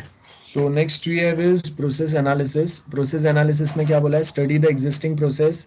वही है, सेम चीज है। देखो, एग्जिस्टिंग चीज समझो, वहाँ पे कहाँ पे आपने कहाँ पे इम्प्रूवमेंट की जरूरत है वो देखो, मेजर करेंगे और उसी पे हम लोग वर्क करेंगे, बराबर है। और ये जो वर्क है इसमें हम लोग का पास्ट एक्सपीरियंस काम में आएगा कि प्रीवियसली हम लोगों ने 3 प्रोजेक्ट पे वर्क किया है, तो 3 प्रोजेक्ट में हम लोगों ने क्या चीज़ एक्सपीरियंस किया, क्या हम लोगों ने फैक्टर्स आइडेंटिफाई किए जहाँ पे आपको इम्प्रूवमेंट की ज़रूरत है, या क्या फैक्टर्स हम लोगों ने आइडेंटिफाई किए जो प्रॉपर वर्कआउट नहीं कर रहे थे, है ना। तो प्रोसेस एनालिसिस क्या रहेंगे, प्रोसेस एनालिसिस ऑब्जेक्टिव क्या है, समझो एग्जिस्टिंग एक्टिविटी, उसमें इन्वॉल्व जो लोग हैं उनसे बात करेंगे, उनका हम लोग इंटरव्यू लेंगे और उनसे हम लोग पूछेंगे कि आपको क्या लगता है कहाँ पे चेंजेस की ज़रूरत है।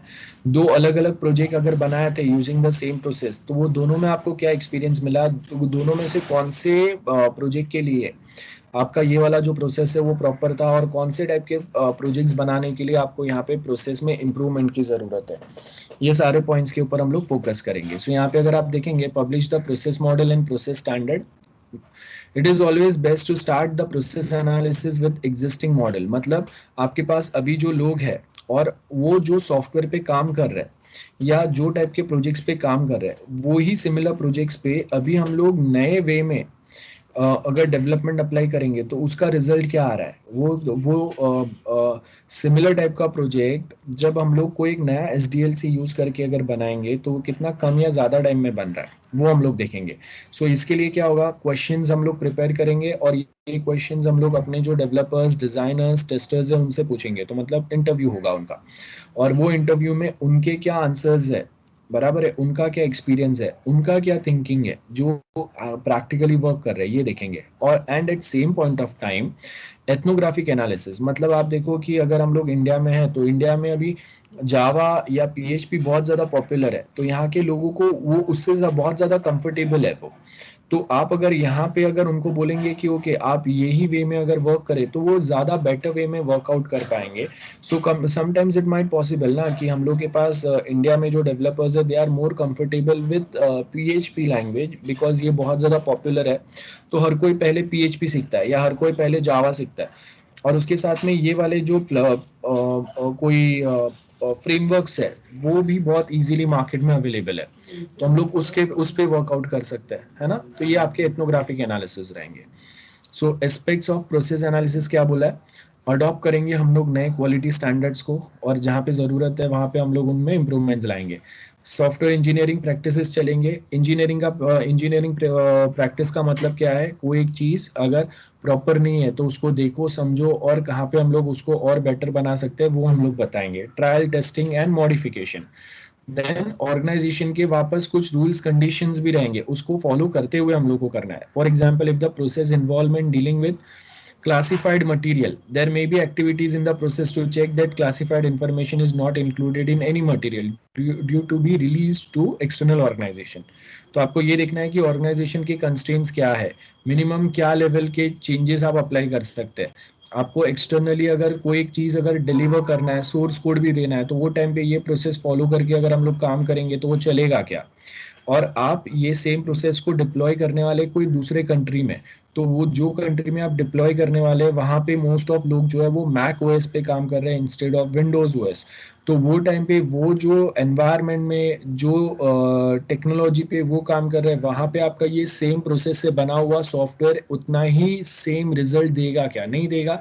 सो ऑर्गेनाइजेशन की कंस्ट्रेंट्स रहेंगे कि okay if we are developing a software for US तो आपको ये वाला प्रोसेस फॉलो करना है। If we are developing a software for Australia तो ये वाला प्रोसेस फॉलो करना है। सो ये वे में चेंजेस होंगे अगेन। कम्युनिकेशन, एक क्लियर कम्युनिकेशन होना चाहिए, introspection, learning and tool support. Tool support मतलब automation, testing tools, designing tools like case diagrams बनाने के लिए, डेटाबेस डायग्राम्स बनाने के लिए, डीएफडी डायग्राम्स बनाने के लिए, जीयूआई डिजाइन करने के लिए अलग टूल्स रहेंगे। रिक्वायरमेंट गैदरिंग के लिए आप टूल्स यूज कर सकते हैं। और उसके साथ में देखो टूल सपोर्ट का मतलब है कि आपके एफर्ट्स कम करना। ठीक है। सो जैसे मैंने आपको बताया कि मार्केट में there are software available by specialised company जो आपको कोई एक स्पेसिफिक टाइप के टेस्टिंग के लिए आपको सॉफ्टवेयर प्रोवाइड करते हैं। तो आपको क्या करना है, वो सॉफ्टवेयर यूज करके अपना सॉफ्टवेयर टेस्ट करना है। तो आपके एफर्ट्स बच गए। वो सॉफ्टवेयर जो आप यूज करेंगे to test your own developed software, वही आपको बताएगा कि कहाँ पे क्या चेंजेस और इम्प्रूवमेंट की जरूरत है। आपको सोचने की फिर जरूरत नहीं है। So process models are a good way of focusing attention on the activities in a process and the information transfer between these activities. So process model में आपको यहाँ पे बताना है, process model do not have to be formal or complete there purpose. अब देखो process model जो है वो हमेशा ऐसे नहीं रहेंगे कि एग्जैक्टली कोई एक सॉफ्टवेयर स्टार्ट टू एंड पूरा बनाने में आपको हेल्प करेंगे। सो इट माइट पॉसिबल कि this process model is best for designing and development. Testing के लिए हम लोग कोई दूसरा प्रोसेस फॉलो करेंगे, है ना। सो कंपलसरी नहीं रहेगा। इट माइट पॉसिबल कि रिक्वायरमेंट गैदरिंग के लिए आप एक प्रोसेस फॉलो कर रहे हैं, for designing you are following some other process, development के लिए आप following some other process, and testing के लिए again we are using some automation testing tool। तो वहाँ पे आपको कोई standardize ज़्यादा बड़े process की ज़रूरत नहीं है because we are using some standard tools there। Model oriented questions can be used to help understand the process। For example, what activities take place in practice but are not shown in a model, etc etc। Process exception, exception मतलब कहाँ पे आपको ये ज़्यादा support नहीं करेगा, जहाँ पे आप कोई क्रिटिकल पार्ट है वहाँ पे वो आपको प्रॉपर हेल्प नहीं कर रहा है, या ये प्रोसेस फॉलो करके एक क्वालिटी आउटपुट आपको नहीं मिल रहा है। तो several key people becoming ill just because of the critical review. Breach of security हो गया, ऑल एक्सटर्नल कम्युनिकेशंस जो है वो प्रॉपर नहीं हो रहा है। सो ये भी आपको देखना है, this are the process exception, कि जब अगर मैं ये प्रोसेस फॉलो करूंगा तो ये मार्केट में बहुत ज़्यादा पॉपुलर है, या फिर जो अटैकर्स है वो ये वाले प्रोसेस से बने हुए सॉफ्टवेयर पे ज़्यादा अटैक करते हैं, तो आपको ज़्यादा सिक्योरिटी फॉलो करना पड़ेगा। ये भी हो सकता है। सो वो आएगा, under the circumstances the model is suspended and manager uses their initiative to deal with the exceptions। these are the key points for this point। Second जो है प्रोसेस इंप्रूवमेंट में, प्रोसेस इंप्रूवमेंट में अभी हम लोग क्या बोल रहे हैं, प्रोसेस इंप्रूवमेंट में अभी हम लोग directly will talk about process changes. So involve making modification to existing process. जैसे जैसे टाइम जाएगा नए टेक्नोलॉजीज आते जाएंगे। मतलब पहले हम लोग आर्टिफिशियल इंटेलिजेंस की बात नहीं करते थे, पहले हम लोग क्लाउड कंप्यूटिंग की बात नहीं करते थे, आज के टाइम पे हम लोग करते हैं। तो उसके हिसाब से आपका जो डेवलपमेंट प्रोसेस है उसमें भी चेंजेस आएंगे। सो वो प्रोसेस में चेंजेस कहाँ कहाँ पे अप्लाई करने हैं वो देखेंगे। So involves making modifications to existing process. This में involve introducing new practice methods और प्रोसेसेस, बराबर है। Changing the order of process activity, introducing और रिमूविंग डिलीवरेबल्स, कि अभी पहले हम लोग कुछ चीज़ डिलीवर कर रहे थे वो हम लोग फिजिकल सर्वर पे उनके जाके सेटअप कर रहे थे, अभी आपको वैसे ज़रूरत नहीं है क्योंकि उनके सर्वर सारे क्लाउड पे ही सेटअप हो रहे हैं और वहाँ से उनका मेन कम्युनिकेशन हो रहा है। तो जो अभी फिजिकल सर्वर पे जो लोग काम कर रहे थे उनके जगह पे अभी आपके पास क्लाउड डेवलपर्स है, लोग हैं जो क्लाउड पे सर्वर को हैंडल करेंगे। तो जो न्यू रूल्स एंड रिस्पॉन्सिबिलिटी आएंगे उसके लिए आपको सिलेक्ट करना है कि अभी कौन काम करेगा उस पर, क्योंकि जो फिजिकल सर्वर सेटअप कर रहे थे उनको क्लाउड सेटअप करने नहीं आ रहा है। तो आप नए लोगों को हायर करेंगे, उनका हेल्प लेंगे, कि या एग्जिस्टिंग लोगों को नया ट्रेनिंग देंगे नया टेक्नोलॉजी का। सो वो आपका change should be driven by measurable goals. So यहाँ पे आपको वही दिया है, ये डायग्राम हम लोगों ने पहले भी किया है। आइडेंटिफाई इंप्रूवमेंट्स, कहाँ कहाँ पे इंप्रूवमेंट्स की जरूरत है। तो आपका एग्जिस्टिंग जो प्रोसेस मॉडल है, वो एग्जिस्टिंग प्रोसेस मॉडल में हम लोग क्या करेंगे, ये आपका एग्जिस्टिंग प्रोसेस मॉडल में कहाँ पे इंप्रूवमेंट की जरूरत है, और इसमें से भी कौन से इंप्रूवमेंट सबसे पहले करना है, ये वे में हम लोग उनको लेबल करेंगे based on their importance, priority list में डालेंगे हम लोग। तो ये प्रायोरिटी लिस्टिंग के हिसाब से आपका प्रोसेस चेंज प्लान बनेगा। और जब आप चेंज कर रहे हैं तो आपको ट्रेनिंग प्लान भी बनाना पड़ेगा। मतलब जैसे मैंने क्या बोला, from physical server now we are going on cloud. So जब अगर आप क्लाउड पे जा रहे हैं तो आपको वो क्लाउड पे डेवलपमेंट कैसे करना है, सर्वर सेटअप कैसे करना है, डेटाबेस कनेक्टिविटी कैसे होगा, इसका ट्रेनिंग तो देना पड़ेगा। तो ये सब हम लोगों ने ट्रेनिंग प्लान बना दिया, प्रोसेस चेंज प्लान बना दिया कि ओके नेक्स्ट टाइम से जो हम लोगों का प्रोजेक्ट बनेगा उसके अंदर हम लोग ये वाला प्रोसेस अप्रोच फॉलो करेंगे, और उसके लिए क्लाउड पे वर्कआउट करना है। तो किसको किसको ट्रेनिंग हम लोग देंगे और कितने टाइम ट्रेनिंग चलेगा, वो सब हम लोगों ने बताया। उसके हिसाब से अभी जैसे ही नया प्रोजेक्ट आया, हम लोगों ने ये सेम प्रोसेस प्लान चेंजेस वाले जो है इसको इंट्रोड्यूस किया। उसके साथ में आपके इंजीनियर्स को ट्रेन करना चालू किया। अब जब आप इंजीनियर्स को ट्रेन कर रहे हैं तो उसके साथ में हम लोग उनके पास से फीडबैक लेंगे कि आपका जो ट्रेनिंग चल रहा है और उसके बेस के ऊपर जो अभी हम लोग क्लाउड पे डिप्लॉय कर रहे हैं फिजिकल सर्वर को, तो how do you find is this things better और the previous physical servers way better, है ना, ये हम लोग यहाँ पे बताएंगे। वो हो गया। उसके आगे हम लोग यहाँ पे क्या करेंगे, टर्स प्रोसेस चेंजेस बराबर है वो बताएंगे, और फाइनली क्या होगा, अगर कहीं पे वापस जरूरत है तो उसमें हम लोग यहाँ पे रिविजन करेंगे। Simple. So process change stage, improvement identification, prioritise डालेंगे, प्रोसेस चेंज इंट्रोडक्शन देंगे, कहाँ कहाँ पे चेंजेस ज़रूरत है इंट्रोड्यूस करेंगे, ट्रेनिंग प्रोवाइड होगा, एंड चेंज ट्यूनिंग।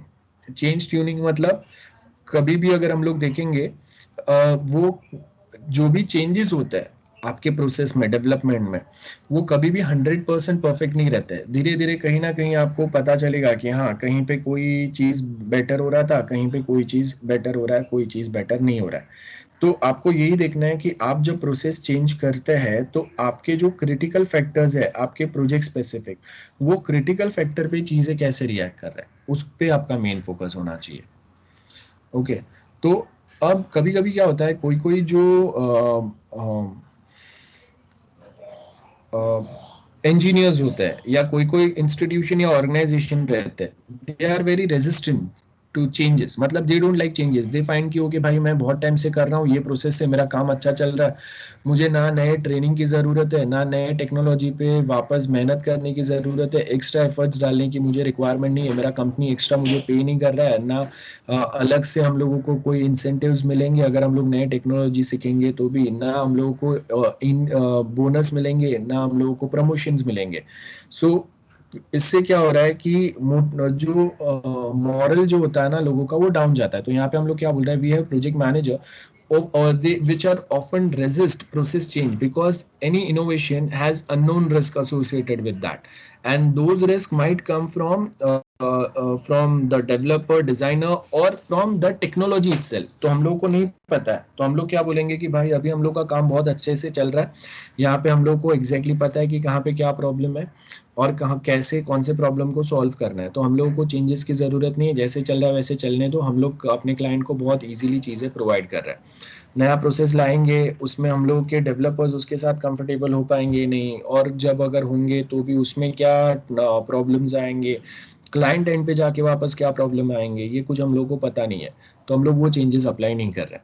सो यहाँ पे आपको वही बोला है, so they prefer an inefficient but predictable process to be improved process that has organizational benefits but which has short term risk associated with it। अब वो short term risk क्या है वही आपको आइडेंटिफाई करना है। engineers may resist introduction of the new process।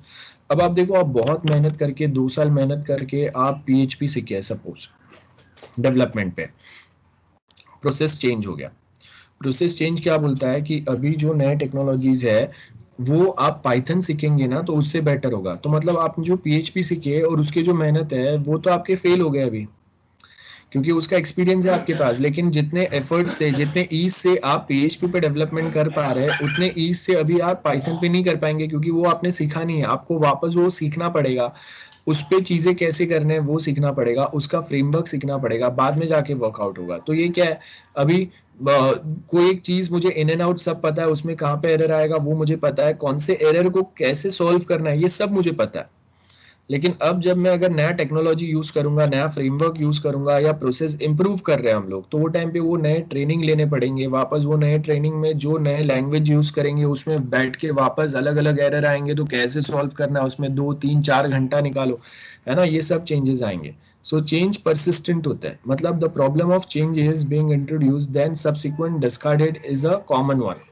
कि जैसे जैसे हम लोग नए चेंजेस लाते जाएंगे, पुराने जो चीज है उसको हम लोग चेंज करते जाएंगे। सो चेंजेस में बी प्रपोज्ड बाय एन, अब यहाँ पे क्या बोला है कि जो इम्प्रूवमेंट में बिलीव करते हैं, जो टेक्नोलॉजिकल एडवांसमेंट में बिलीव करते हैं, वैसे लोगों को आप ऐड करो, मतलब जिनको पसंद है, who finds it interesting. So we require those people who are ready or who are excited to work with new things, with new technology. अगर आप ऐसे लोगों के साथ वर्क ही नहीं कर रहे हैं, जिनको चेंजेस पसंद नहीं है, उनको लगता है कि हाँ उनका काम जो अभी वो जो भी सीखे उसमें काफी अच्छा चल रहा है, अभी नया सीखने की जरूरत नहीं है, तो वो अपना काम ओल्डर वे में ही कर रहे हैं। जैसे आप देख लो कि वी हैव सम ऑर्गेनाइजेशन या इंस्टीट्यूशन जहाँ पे आपको कोई एक सॉफ्टवेयर दिया हुआ है, अब सालों से हम लोगों के जो एम्प्लॉयज है वो उसी पे काम कर रहे हैं, 40 50 साल के हम लोग के एम्प्लॉय है या उससे भी बड़े एज के। Now they don't want to learn again a new software to perform similar type of task, or some task which might work in a faster way with the new software, but they don't want it. Why? Because उनको लगता है कि आपका नया task जो है वो fast तो होगा, but at same point of time तकलीफ ये है कि कहीं ना कहीं पे आपको वो सारी चीजें वापस सीखने पड़ेंगे, उसमें क्या ऑप्शन है वो सीखने पड़ेंगे, ट्रेनिंग लेना पड़ेगा, ये सारे प्रॉब्लम आएंगे, तो उनको वो नहीं चाहिए। So change institutionalisation is also important, मतलब प्रोसेस चेंज जो है वो सिर्फ इंडिविजुअल को आप अगर बोलेंगे उससे नहीं होगा, ये कंपनी लेवल पे अगर होगा तो होगा। कंपनी अगर बोलता है कि नहीं, हम लोग अपने एम्प्लॉय को ये वे में ट्रेन करेंगे, आपको सर्टिफिकेशन मिलेगा, आप अगर ये टेक्नोलॉजी पे वर्क करेंगे, and if you are successfully completing your training and if you start working with this new technology और practices, हम लोग आपको प्रमोशन देंगे। तो अगर आप ऐसा कुछ बता रहे हैं जहाँ पे एम्प्लॉयज का भी बेनिफिट है, तो फिर वो वर्कआउट करेगा।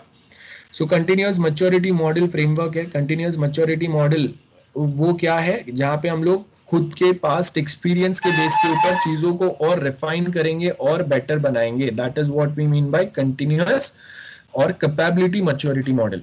अब कैपेबिलिटी का मतलब है कि स्टार्टिंग में आप देखो कि अगर आप अभी आपने कभी कोई डेवलपमेंट नहीं किया, मैंने आपको सपोज पीएचपी का ट्रेनिंग दे दिया, तो आप कोई एक छोटा सा वेबसाइट बनाने में फर्स्ट टाइम आपको 1 महीना लगेगा। फिर वही सेम वेबसाइट अगर मैं वापस आपको सिमिलर टाइप का कुछ चेंजेस के साथ में दूंगा, तो आप मुझे 20 डेज में बना के देंगे। उसके 2 3 साल के बाद में अगर मैं बोलूंगा, तो आप वही सेम वेबसाइट 10 दिन में बना के देंगे मुझे। और उसके बाद में मैं आपको और एडवांस प्रोजेक्ट्स भी अगर दूंगा, तो भी you can work with that, because आपके पास 3 4 5 साल का एक्सपीरियंस है, जहां पे आपने अपने पास्ट एक्सपीरियंस जो प्रोजेक्ट पे वर्क किया उसके बेस के ऊपर आपने समझा कि कहाँ पे कैसे इंप्रूवमेंट्स लाना है, कहाँ पे कैसे चेंजेस करना है अपने प्रोसेसेस पे। क्लियर है? सो कैपेबिलिटी मैच्योरिटी में हम लोग यही देखेंगे कि कहाँ कहाँ पे हम लोग चीजों को और बेटर बना सकते हैं, कैसे बेटर बना सकते हैं, और कौन से फैक्टर्स यहाँ पे काम करेंगे। सो आपको यहाँ पे क्या बोला है, we have capability maturity model under software engineering, जहाँ पे इनिशियल रहेगा। इनिशियल मतलब स्टार्टअप कंपनियां, ना ये हम लोग कंपनी पॉइंट ऑफ व्यू से बात कर रहे हैं, याद रखो दिस इज द कंपनी। तो कोई एक स्टार्टअप है जिसने अब भी अपना कंपनी चालू किया है, तो उसके पास सारी चीजें अनकंट्रोल्ड है, अभी उसको मार्केट में सर्वाइव करना है, जिंदा रहना है, अपना कंपनी को चलाना है, तो उसको जो प्रोजेक्ट मिलेंगे हर कोई प्रोजेक्ट करेगा। सो स्टार्टअप का प्रॉब्लम ये रहता है कि every time you will find one और the new project, every other project is new for you. ठीक है, अब ऐसा नहीं होगा कि मार्केट में लोग आपको पहचानते हैं, नहीं पहचानते, स्टार्टअप ही आप, तो आपके पास ज्यादा कांटेक्ट नहीं है, लोग जो आपके क्लाइंट है वो आपके पे अभी भरोसा नहीं कर रहा है, क्योंकि आप बहुत नया कंपनी है। सो जो भी आपको प्रोजेक्ट्स मिलेंगे ना, वो हर एक प्रोजेक्ट दूसरे प्रोजेक्ट से अलग रहेगा। सो आपको हर एक पे बहुत ज्यादा मेहनत करना पड़ेगा। अब धीरे धीरे आप 2-3 साल मार्केट में निकाला आपने, आपका जो स्टार्टअप है वो अभी 3 साल पुराना हो गया, तो अभी क्या होगा, कहीं ना कहीं आपने ये 3 साल में कोई ना कोई एक प्रोजेक्ट कॉलेज के लिए किया होगा, लेट्स सपोज, या कोई एक आपने हॉस्पिटल के लिए प्रोजेक्ट बनाया रहेगा। तो अब क्या होगा, आपके पास कहीं ना कहीं वापस जो प्रोजेक्ट्स आएंगे ना वो यही कैटेगरी के सिमिलर रहेंगे। तो अभी क्या है कि आप सिमिलर टाइप के प्रोजेक्ट्स वापस बना रहे हैं, रिपीटेबल टास्क। सो वो टाइम पे आपको अभी डिफाइन कर देना है कि okay, first time second time हम लोगों ने कॉलेज प्रोजेक्ट बनाया था भाई, ये वाला प्रोजेक्ट में हम लोग को इतना टाइम लग गया था, इतने ऐसे कोई डेवलपर्स की जरूरत पड़ी थी, रिजल्ट ऑटोमेशन सिस्टम बहुत त्रास दिया था, तो उसको हम लोग कैसे रेक्टिफाई करेंगे, सॉल्व करेंगे, वो हम लोग यहाँ पे बताएंगे। सो हम लोगों ने एक स्टैंडर्ड प्रोसेस जो है वो बता दिया, बराबर है, जहां पे हम लोगों ने क्या बोला कि ये वाले स्टेप्स फॉलो करो, ये बेटर वे में हम लोगों को हेल्प कर रहे थे लास्ट टाइम भी। तो हम लोगों ने वो स्टेप्स जो है वो अभी इस बार फॉलो किए बेस्ड ऑन पास्ट एक्सपीरियंस। क्यों? बिकॉज हम लोग सेम प्रोजेक्ट रिपीट कर रहे हैं, सिमिलर कैटेगरी के प्रोजेक्ट्स रिपीट कर रहे हैं, है ना, फॉर सम अदर कॉलेज और हॉस्पिटल। अब हम लोगों ने ये आइडेंटिफाई किया कि जब कभी अगर कॉलेज के जो प्रोजेक्ट्स हम लोग बना रहे हैं और उसमें हम लोग कोई एक डेफिनेट स्टेप्स जब फॉलो कर रहे हैं, तो हम लोग का कॉलेज का प्रोजेक्ट जो है वो बहुत स्मूथ बन रहा है with less efforts and with a better quality. तो उसको हम लोग डिफाइन कर देंगे। सो इसका मतलब क्या है, कोई एक स्पेसिफिक प्रोसीजर्स, कोई एक स्पेसिफिक स्ट्रेटेजी, कोई एक स्पेसिफिक स्टेप्स हम लोगों ने डिफाइन कर दिए कि whenever you deal with और whenever you develop a college software, this are the strategies और steps one should follow. Why? Because हम लोगों ने इनिशियली वो बनाया था, बाद में रिपीटेबल में वो बनाया, और इसके एक्सपीरियंस के बेस के ऊपर हम लोगों ने आइडेंटिफाई किया है कि ये प्रोसीजर होने चाहिए। हम लोग हमेशा कॉलेज सॉफ्टवेयर बनाने के लिए, उसका रिजल्ट ऑटोमेशन सिस्टम बनाने के लिए हम लोग हमेशा इटरेटिव अप्रोच ही फॉलो करेंगे, which is best for perfectly suitable for this. Clear है? सो हम लोगों ने यहाँ पे ये पॉइंट पे बात किया। और अब ये देखो, ये क्या हो गया, यहाँ पे आपका कंपनी जो है वो न्यू है, यहाँ पे आपका कंपनी 3 इयर्स पुराना हो गया, यहाँ पे आपका कंपनी 6 इयर्स पुराना हो गया। अब यहाँ पे आते आते आपका कंपनी मार्केट में 7-8 साल हो गया आपके कंपनी को, बराबर है। तो अभी आप क्वालिटी पे ज्यादा फोकस करेंगे, डेवलपमेंट आपको आ गया है, 7 साल से ज्यादा हो गया आपको मार्केट में। We are not focusing, or we are not now talking about the strategies कि how to develop and rest other things। अभी हम लोगों का डेवलपमेंट तो आराम से हो ही जाएगा, वो हम लोग को पता है, लेकिन अभी हम लोग बात कर रहे हैं कि भाई क्वालिटी कैसे इंप्रूव करना है। मार्केट में आपके जो कॉम्पिटिटर्स है वो क्या लेवल का सॉफ्टवेयर प्रोवाइड कर रहे हैं, और उनके सॉफ्टवेयर में अगर फेलियर आ रहा है तो उनका सॉफ्टवेयर ही वो फेलियर्स को कैसे टैकल कर रहा है। एक्सटर्नल अटैक थ्रेट्स हो रहे हैं, अगर कोई अटैकर्स जैसे हाईजैकर्स अगर साइट्स को हाईजैक करने का या डेटाबेस चोरी करने का ट्राई कर रहे हैं, तो हम लोग वो चोरी से अपने सॉफ्टवेयर को कैसे बचा सकते हैं, वो क्वालिटी मैनेजमेंट पे आपका अभी फोकस रहेगा। मतलब डेवलपमेंट बड़ी बात नहीं है अभी आपके लिए, डेवलपमेंट तो हो ही रहा है, लेकिन अभी आप अपने सिस्टम को कितना सिक्योर बना पा रहे हैं, कितना रिलायबल बना पा रहे हैं, कितने मिनिमम एरर या मिनिमम फेलियर आने चाहिए, या फेलियर आए ही नहीं, हम लोग ऐसा ट्राई करेंगे। और अगर गलती से अगर कभी 2-3 साल में अगर फेलियर आ गया तो भी हम लोग होगा उतना क्विकली उसको फिक्स कर देंगे। और फाइनली ये जो है, ये तो आपका एमएनसी लेवल हो गया, मतलब अभी तो आप बहुत एक्सपीरियंस और वेल नोन कंपनी हो गए मार्केट में।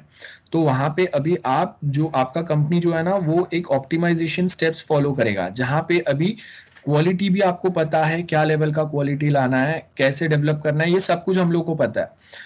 तो अभी जैसे जैसे मार्केट में टेक्नोलॉजिकल एडवांसमेंट हो रहे हैं, तो आपके पास क्या क्वालिटी का सॉफ्टवेयर बनाना है, वो क्वालिटी स्टैंडर्ड्स आपको पता है, कैसे बनाना है वो पता है, लेकिन अभी आप फोकस किस पे करेंगे, न्यू टेक्नोलॉजी ऐड करो डेवलपमेंट में, plus with this new technology older जो हम लोग का क्वालिटी था वो अचीव करेंगे, और उसके लिए डिफाइन योर स्ट्रेटेजीज। तो मतलब ऊपर ये जो भी 4 आपके स्टेप्स थे उसको हम लोग कंबाइन करके कहाँ पे हम लोग नए टेक्नोलॉजी के साथ भी ये सेम चीज ला सकते हैं उस पे, और एग्जिस्टिंग पुराने जो चीज हम लोग डेवलप कर रहे हैं उसको कैसे बेटर बना सकते हैं, और उसको और कैसे फास्ट बना सकते हैं, कम एफर्ट्स के साथ में बना सकते हैं, वो सारी चीजों पे फोकस होगा।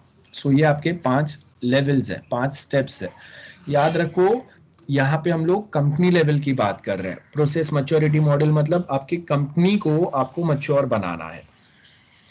सो प्रोसेस कैपेबिलिटी असेसमेंट होगा, वही है कि आपका कंपनी का हम लोग असेस करेंगे, आपका ऑर्गेनाइजेशन में क्या प्रैक्टिसेस चल रहा है, कहाँ पे हम लोग के वीकनेसेस कहाँ पे है, इंप्रूवमेंट्स की ज़रूरत कहाँ पे है, सेल्फ असेसमेंट।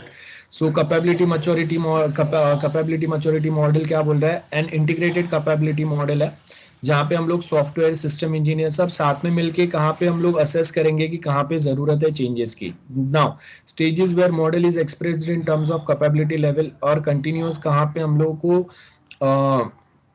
इम्प्रूवमेंट की जरूरत है, कौन से स्टेज को हम लोग कितना रेटिंग देंगे, ये सारे पॉइंट्स आएंगे। तो सबसे पहले आपके कौन से मेन फोकस एरियाज है। सो अगर आप देखेंगे 24 process area that are relevant to process capability, this is just example कि हम लोगों ने आइडेंटिफाई किया कि हम लोग के पास 24 प्रोसेस एरियाज है, मतलब कोई भी एक अगर प्रोजेक्ट बनाते हैं हम लोग तो उसमें 24 अलग अलग टाइप के प्रोसेसेस चलते हैं, ठीक है, जिसमें से कोई प्रोसेसेस जो रहेंगे वो बहुत ज़्यादा क्रिटिकल रहेंगे, थोड़े प्रोसेसेस जो रहेंगे वो लेस क्रिटिकल रहेंगे, थोड़े प्रोसेसेस जो है वो इन जनरल रहेंगे। सो यहाँ पे हम लोगों ने प्रोसेस एरियाज आइडेंटिफाई किए, जिसमें 24 प्रोसेस एरियाज हम लोगों ने आइडेंटिफाई किए। 24 प्रोसेस एरियाज कौन से, रिजल्ट जनरेशन वाला हो गया, देन उसके बाद में नेक्स्ट अगर आप देखेंगे रिजल्ट जनरेशन के बाद में नेक्स्ट लेट्स सपोज कि हम लोगों का एडमिशन वाला हो गया, अकाउंट्स वाला कोई एक हो गया, डिफॉल्टर लिस्ट वाला हो गया, कॉलेज इवेंट्स कंडक्ट कर रहा है उसके लिए कुछ हम लोगों ने प्रोसेस फॉलो कर रहे हैं, मतलब उसके लिए आप जो कुछ फंक्शंस ऐड करेंगे अपने वेबसाइट पे उसके लिए रिलेटेड कोई प्रोसेसेस हो गए, बराबर है, तो पेमेंट प्रोसेस हो गया, तो ये सारे प्रोसेसेस हो गए, उसके हम लोगों ने उनके कैपेबिलिटी लेवल पे, उनके टाइप्स लेवल पे हम लोगों ने उनको कैटेगराइज किया इनटू 4 ग्रुप्स। और अभी यहाँ पे कहाँ कहाँ पे आपको इंप्रूवमेंट की जरूरत है उसके गोल्स डिफाइन करेंगे हम लोग, है ना, और वो हम लोग कैसे अचीव कर सकते हैं उसके लिए प्रैक्टिसेस होंगे। प्रैक्टिसेस मतलब अब ये जो गोल डिफाइन किया है कि ये 24 प्रोसेस एरियाज है जिसको हम लोगों ने 4 कैटेगरी में डिवाइड किया हुआ है, उसको अब कॉम्पिटिटर लेवल पे या मार्केट में जो स्टैंडर्ड रिक्वायर्ड है वो लेवल पे लाने के लिए आपके क्या क्या प्रैक्टिसेस होने चाहिए। कि जैसे अगर मैं बोल रहा हूँ कि आपको कोई नए एडवांस टूल्स की ज़रूरत है, टेस्टिंग के लिए कोई टूल्स की ज़रूरत है, डेवलपमेंट के लिए हम लोग कोई एक नया फ्रेमवर्क यूज़ कर पाएंगे, अपने लाइब्रेरीज जो है उसको और एडवांस करेंगे, है ना, ये जो भी पॉइंट्स रहेंगे उसके ऊपर आपका मेन फोकस रहेगा अभी।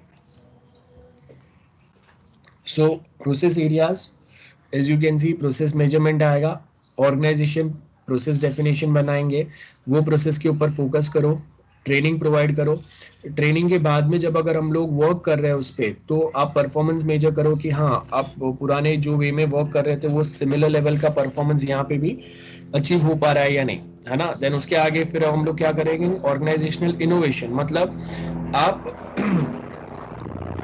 वापस अभी जो आपने ट्रेनिंग दिया है और वो ट्रेनिंग के बाद में आप जब आपके डेवलपर्स वो सिमिलर टेक्नोलॉजी से डेवलपमेंट कर रहे थे तो उस पर क्या परफॉर्मेंस आ रहा था, कितने टाइम में वो डेवलपमेंट खत्म हो रहे थे, ये सब हम लोगों ने देखा।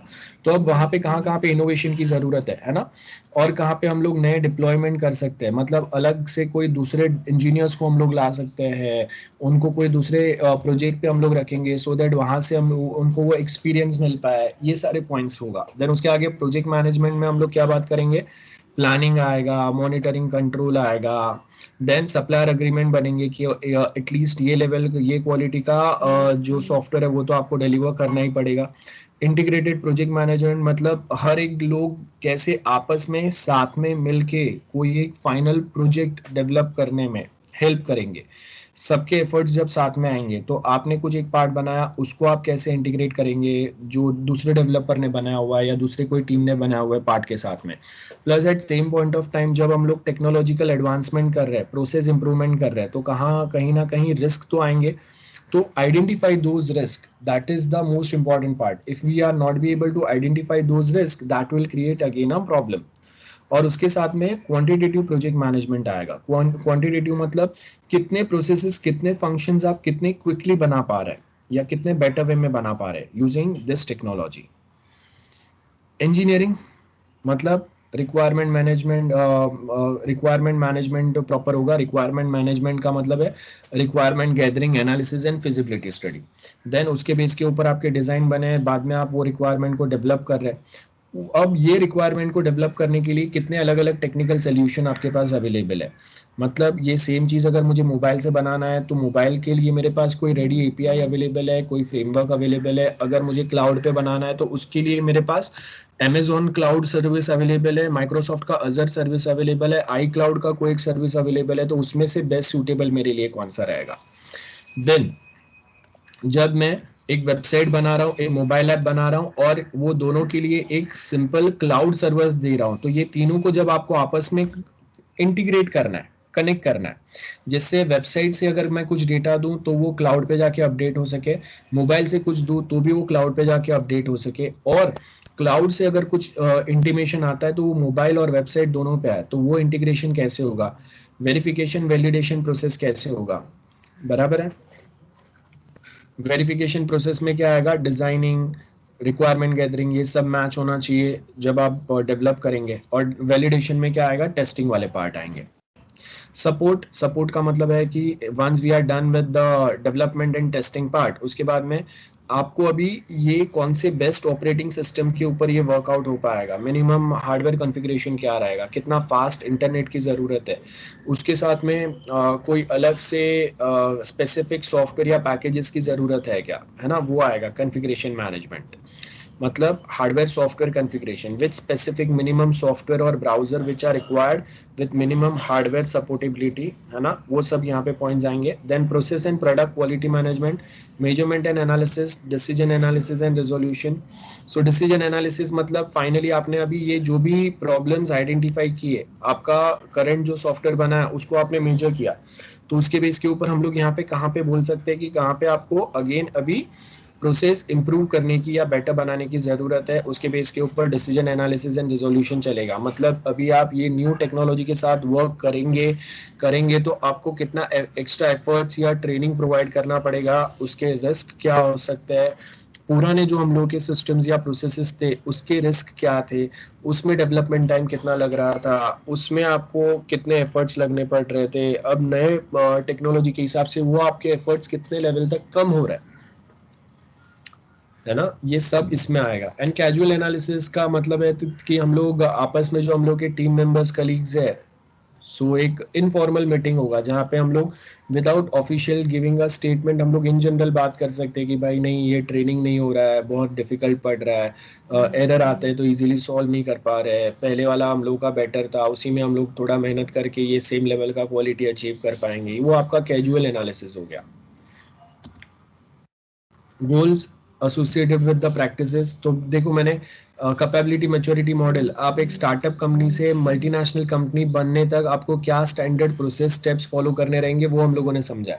तो यहाँ पे अगर आप देखेंगे रिक्वायरमेंट्स एनालाइज वैलिडेट, वही एसडीएलसी के पॉइंट्स है। देन आपको अगर कहीं पे कहाँ पे आप कौन सा एसडीएलसी प्रोसेस आप फॉलो करेंगे, कहाँ पे इम्प्रूवमेंट करेंगे, कैसे किसी के सबके रूल्स रिस्पॉन्सिबिलिटी आप डिफाइन करेंगे, है ना। और उसके बाद में अगर कहीं पे कोई प्रॉब्लम आता है तो सबसे पहले we suppose to find out the root cause of the defects and other problems, बराबर है। और उसको फिर आप क्या करेंगे, आप देखेंगे कि इसमें से कौन से क्रिटिकल डिफेक्ट्स है और कौन से लेस क्रिटिकल्स है, और कौन से प्रॉब्लम कोई अलग अलग दूसरे रीजंस की वजह से आया। दूसरे रीजन मतलब आपने ट्रेनिंग डेवलपर्स को प्रोवाइड किया था लेकिन वो ट्रेनिंग में चीज़ों को प्रॉपरली समझ नहीं पाया, तो वो उसकी वजह से उनको कहीं ना कहीं अभी भी प्रॉब्लम आ रहा है ना। सो वो आएगा। Then process institutionalized as a defined process, तो establish maintain organization policy planning and performing the requirement development etcetera etcetera. तो इंस्टीट्यूशनलाइजेशन का मतलब है कि अभी आपने अपने ऑफिशियल पॉलिसीज में ये सारे चीज़ों को इंटीग्रेट कर दिया है, तो ये आपके ऑर्गेनाइजेशन गोल्स हो गए। तो एग्जाम्पल दिए हुए, एग्जाम्पल अगर आप देखेंगे यहाँ पे आपको क्या बोला है, करेक्टिव एक्शंस जहाँ जहाँ पे ज़रूरत है उसके हिसाब से हम लोग वहाँ पे प्रोवाइड करेंगे, जिससे आपका रिजल्ट जो है वो डिविएट ना हो और परफॉर्मेंस इंप्रूव हो जाए। Actual performance and progress of the project क्या है वो मॉनिटर करेंगे कि पुराने टाइम में अगर हम लोग पुराने टाइप में प्रोजेक्ट बना रहे थे तो वो कितने टाइम में बन रहा था, उस पर क्वालिटी क्या आ रहा था, नया प्रोजेक्ट कितना टाइम ट्रेनिंग में गया आपका, ट्रेनिंग के बाद में कितना टाइम आपका डेवलपमेंट में गया, और वो बनाने में आपके कितने एफर्ट्स लगेंगे, वो सब बताएंगे हम लोग। Requirements are analysed and validated and definition of the required functionalities also develop. Root cause, अगर कोई डिफेक्ट मिलता है तो वो आइडेंटिफाई करेंगे और कैसे प्रॉब्लम्स को हम लोग सिस्टमेटिकली सॉल्व कर सकते हैं वो। एंड वापस इंस्टीट्यूशनलाइज के जनरल गोल्स रहेंगे, वो क्या सोचते हैं कि मार्केट में अपना रेपुटेशन बनाने के लिए उनको क्या लेवल रिक्वायर्ड है, वो फोकस होगा। बस वही है। Now next we have is this CMMI, that is capability maturity model assessment है। अब ये जो है ये पॉइंट से हम लोग नेक्स्ट टाइम करते हैं, आज नहीं करा रहा हूं मैं। Okay, anyone, any doubts guys, anyone, any doubts about this? ठीक है, so I'll stop today's lecture here then.